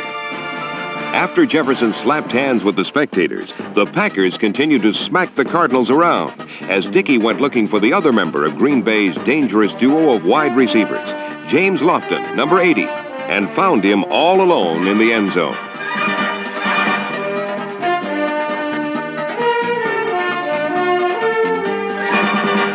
Between them, Lofton and Jefferson produced 9 catches for 200 yards and 3 touchdowns. Dickey threw for 4 scores, and with a commanding lead, he had the luxury of throwing whenever he wanted to. Just the opposite was true for St. Louis's Neil Lomax, who put the ball up 51 times. To his credit, the second-year quarterback kept his poise in a no-win situation as he threw for 2 touchdowns. But Lomax was no match for a Packer passing attack that had all systems on go throughout the game.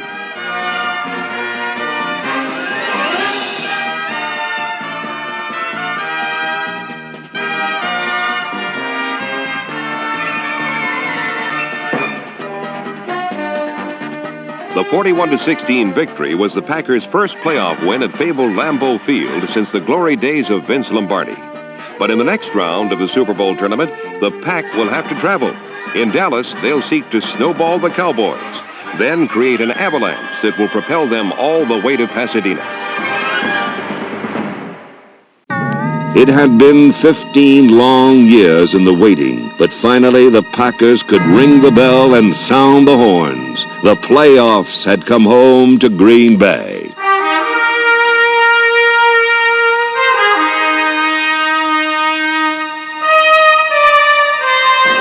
Welcome to Green Bay, Wisconsin. Home of the Green Bay Packers, the winter wonderland of the USA.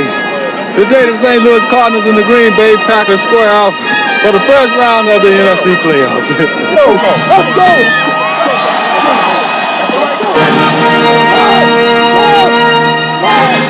It was the Packers' first home playoff game since the immortal Ice Bowl, and the excitement was bone-chilling. As soon as that national anthem was over, you could feel that crowd, and then the goosebumps started popping out, and guys were looking at each other and say, let's get it on. The real time is now. Let's get it.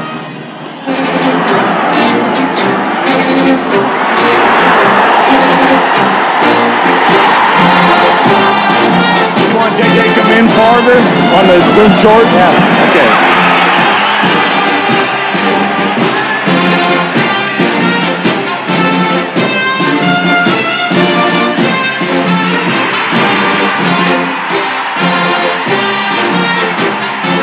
The offense gave Green Bay an early lead, one that the Packer defense never relented.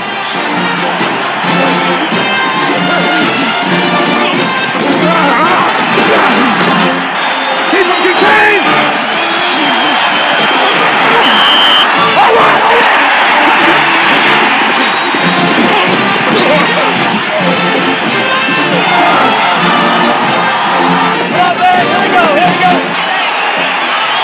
Dickey rolling to the right, flips the ball upfield. Eddie the Ivory, touchdown!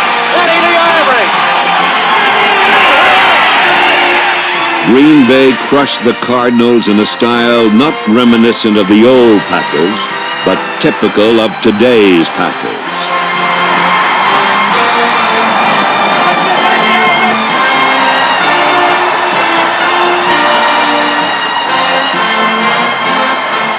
The Packers won their first playoff game since 1967, and it felt good.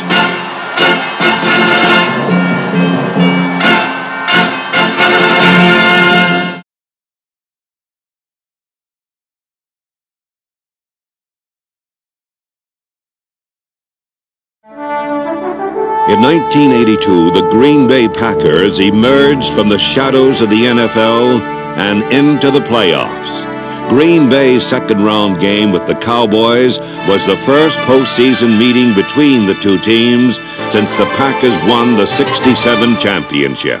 But fond memories of the past were soon replaced by the harsh reality of doomsday present.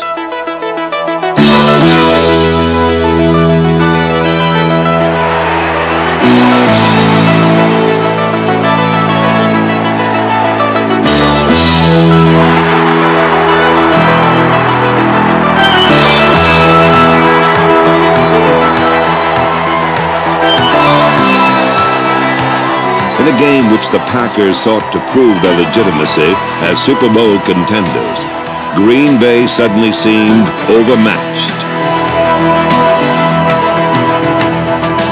The Packers had come from behind on numerous occasions in 1982, but not against the talent-rich Cowboys in the Super Bowl tournament. Green Bay had 30 minutes to preserve or destroy the achievements of an entire season.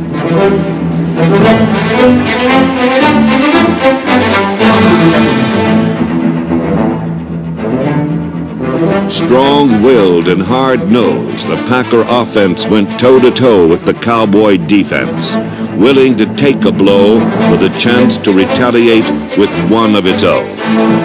All right, the Packers come to the line of scrimmage with only 7 seconds on the play clock, and a second down for Green Bay. Here's the pitch. They're going to reverse it. Oh, it's going to work. It's going to work. 30, the 35, the 40, the 45, midfield, 45, the 40. Reverse it. It's gone. It's gone. James Lofton's 71-yard run, which tied a playoff record, helped tighten the score to 23-19 early in the final period. Minutes later, Dallas scored again, threatening to make off with another easy playoff win. However, the Packer defense came from nowhere to put a crimp in the Cowboys' plans.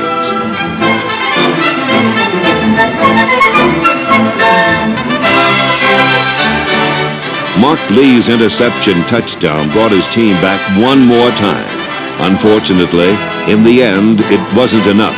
But the electrifying effort the Packers put forth in defeat earned them more respect than most teams attain through victory. Green Bay had taken on the NFL's best and proved they were back among the elite.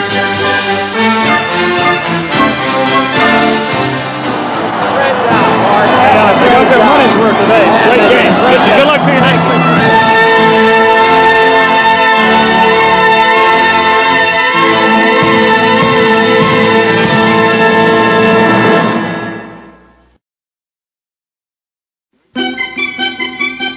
In 1982, the construction of a new indoor practice facility verified the Packers' determination to become competitive in every way.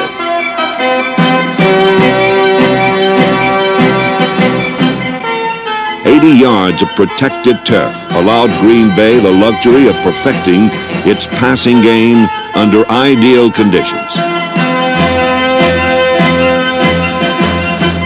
Ideal conditions in the season's first week helped Green Bay's passing attack show early signs of perfection, but it was the Rams who scored 23 unanswered points.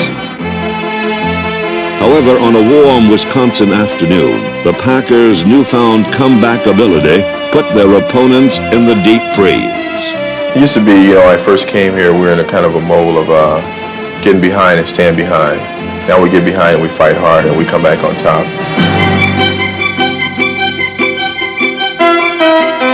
While the Packer defense held the team from Tinseltown scoreless, the Green Bay offense passed and ran their way to 35 second-half points.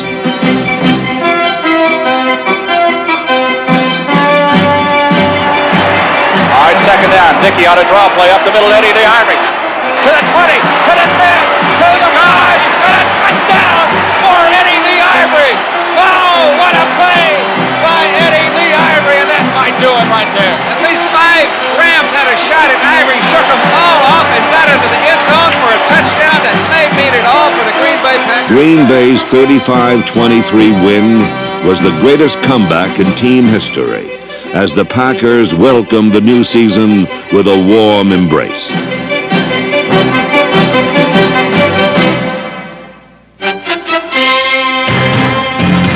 One week later, on a Monday night in New York, the Packers fell behind again, 19-7.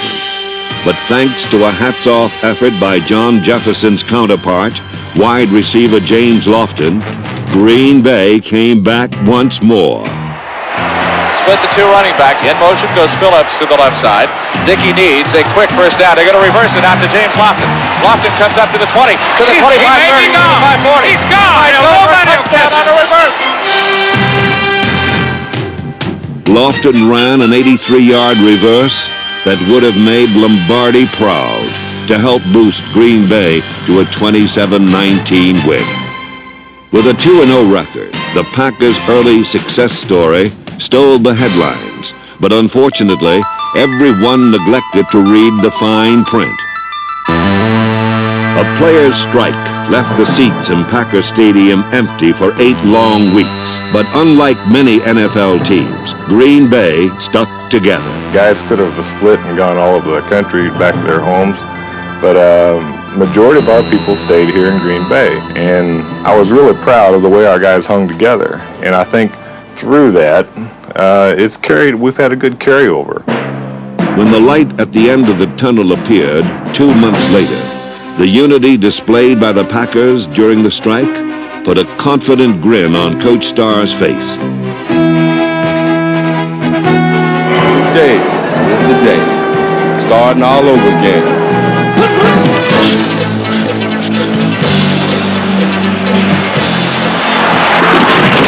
Go get him! Go get him!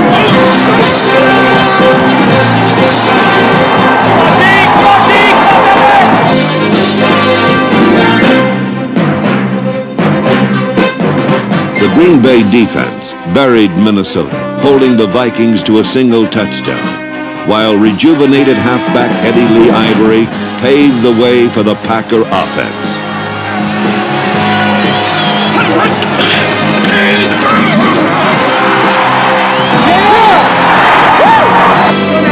Keep it going! Ivory scored 2 touchdowns as Green Bay defeated the Vikings 26-7. A 3-0 record and Ivory's successful return gave Packer fans plenty to cheer about.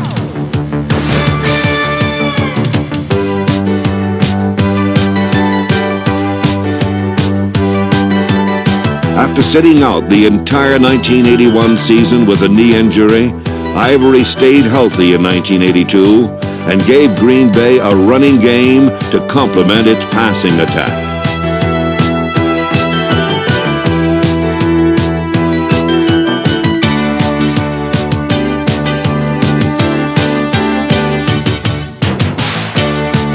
But offensive balance was not the only thing Eddie Lee provided the Packers.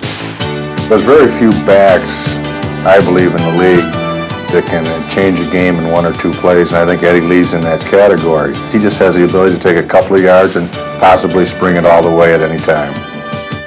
Ivory rushed for 9 touchdowns, a total matched by only one other player in the NFC. However, the Packers were by no means a one-back offense. When Eddie Lee didn't get the call, the rushing duties were placed in the very capable hands of fullback Gary Ellis, number 31.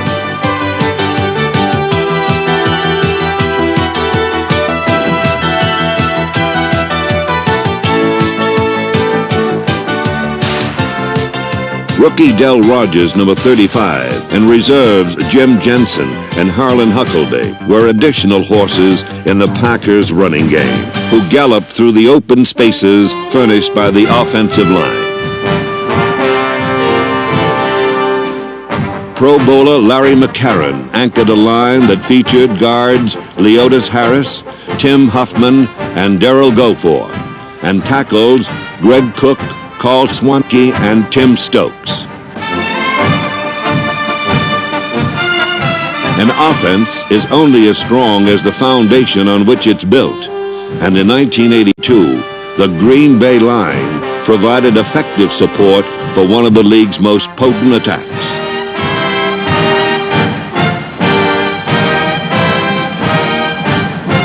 In the NFC, only the Dallas Cowboys scored as many points as the Packers.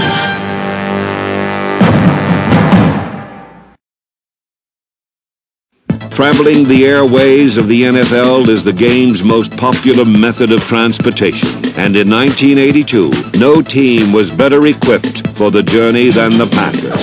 We've got all pro people at all the skill positions, and when you got that kind of talent, when you realize as a team that you can score any minute, any play can score, that just brings up the overall intensity of the whole team because they have that confidence factor.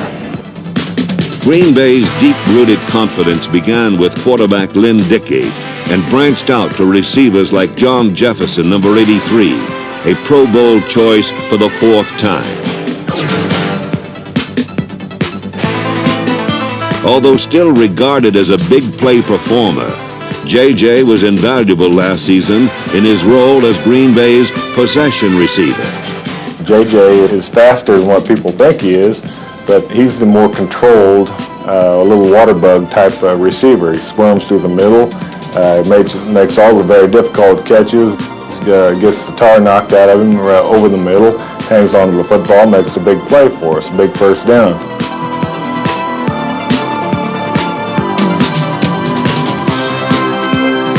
While Jefferson made most of his catches near the first down markers, James Lofton was more apt to be found in the vicinity of the end zone flags. James was more of the gazelle, greyhound type guy. You better back up in a hurry when you see him coming at you, or it's all over. You can't turn around and catch up with a guy like that. The NFC's second leading yardage receiver in 1982, Lofton not only scored the spectacular touchdowns, he also displayed the ability to haul in the big first down catch.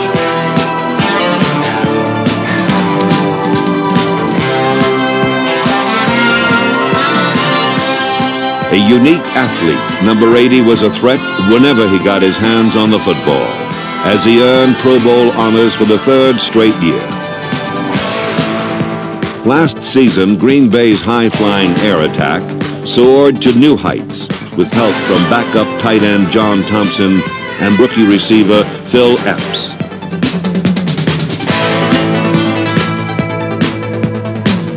Epps, who averaged over 22 yards per reception and caught 2 touchdown passes, has star potential, a status tight end Paul Kaufman has earned but will never let go to his head. I grew up in a town of 600 people where there weren't many superstars. Matter of fact, I think some of the people in the community kind of thought I was even less than other people because I flunked my tractor driving test over at the county tractor driving school, and for a long time, people made fun of me about that. Kaufman may not be able to drive a tractor trailer, but he advances the football with the power of an 18-wheeler, busting through tacklers like they were roadblocks.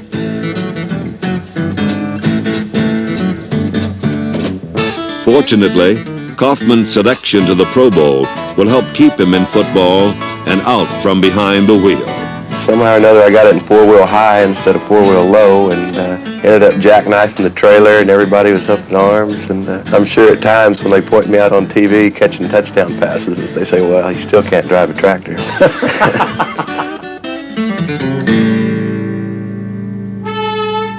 However, the real muscle of the Packer team was flexed by the defense. Like a beach bully, number 63 nose tackle Terry Jones kicked sand in more than one quarterback's face.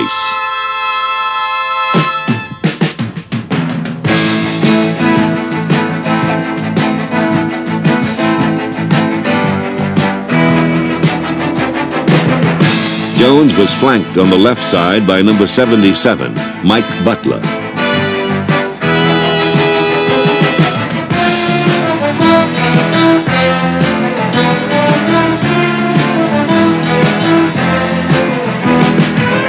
Butler gave offensive linemen as much trouble as they could handle, as did Rich Turner, Byron Braggs, and Casey Merrill, number 78, whose 4 sacks were only 1 fewer than team leader Ezra Johnson, number 90.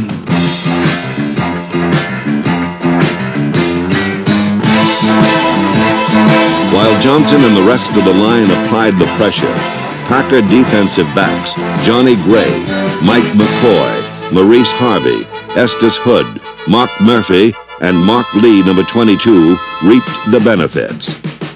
A hard-hitting group which included Mike Jolly and Bill Whitaker, the Green Bay secondary, played both the run and the pass well.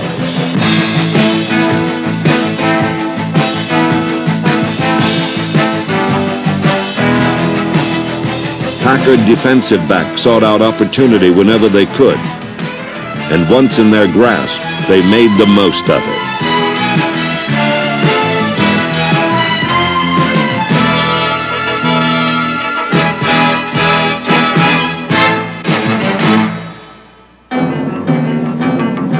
Packer linebackers did not seek out opportunities. They created them.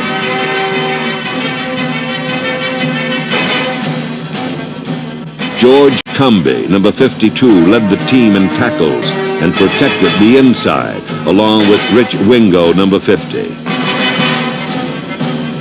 When Wingo was sidelined with an injury, running backs found little pleasure in meeting his replacement, Randy Scott, number 55.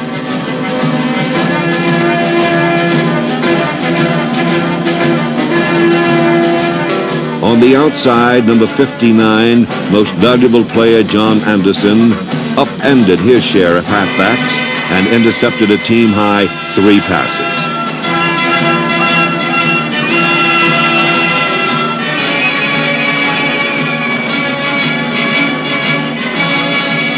Anderson's attraction to the ball was matched by All-Pro Mike Douglas's magnetism to the ball carrier.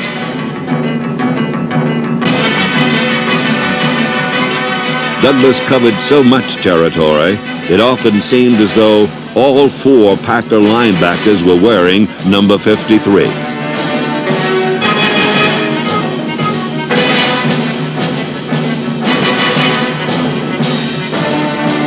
While Douglas and the rest of the Green Bay defense kept opponents off the scoreboard, kicker Jan Stenerud was busy lighting it up. Stenerud's 13 field goals boosted his career total to 317, second only to George Blanda in pro football history. Stenerud's accurate instep was matched by number 81, Gary Lewis's rejecting reach. Lewis set a Packer record in 1982 by blocking kicks in 4 consecutive games. It was the efforts of the Packers special teams, paced in 82 by Guy Prather, Larry Rubens, Cliff Lewis, and Del Rogers, number 35, that started Green Bay off on the right foot in a crucial late-season game against Atlanta. One victory in their last 4 games left the Packers' playoff picture clouded. However, against the Falcons, Rogers' 76-yard return chased all the clouds away, and the only thing that rained down on Fulton County Stadium was the Packer attack.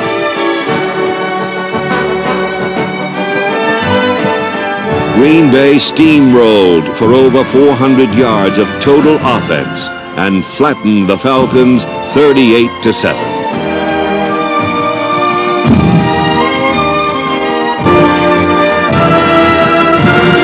The win boosted the Packers' record to 5-2-1, but more importantly, clinched a playoff spot for the first time since 1972.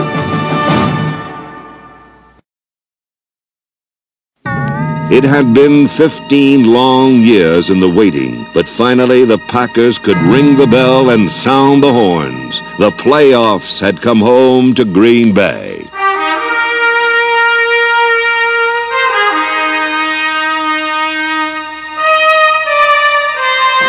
Welcome to Green Bay, Wisconsin. Home of the Green Bay Packers, the winter wonderland of the USA. Today, the St. Louis Cardinals and the Green Bay Packers square off for the first round of the NFC playoffs. Let's go!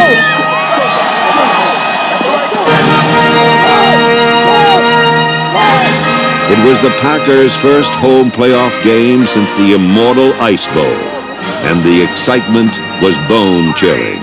As soon as that national anthem was over, you could feel that crowd, and then the goosebumps started popping out, and guys were looking at each other and say, let's get it on. The real time is now. Let's get it.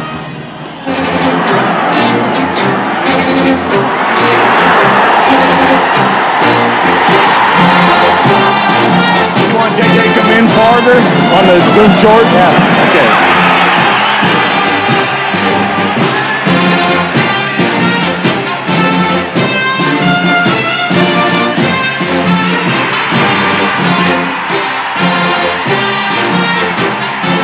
The offense gave Green Bay an early lead, one that the Packer defense never relented.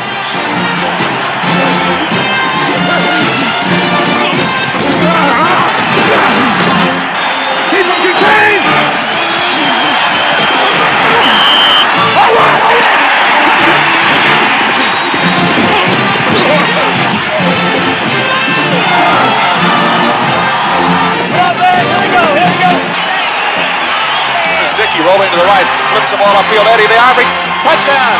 Eddie the Ivory! Green Bay crushed the Cardinals in a style not reminiscent of the old Packers, but typical of today's Packers.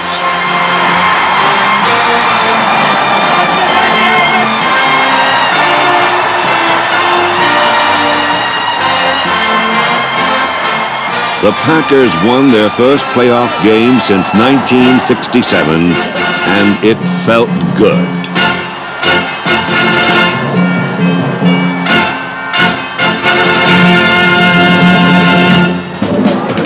Green Bay's 1982 season was their finest in a decade, and a testament to the pride and patience of the Packer organization. Green Bay no longer needs to live off past memories, for it has begun creating new ones. Memories that will start with 1982, the year the Packers were once more back among the elite.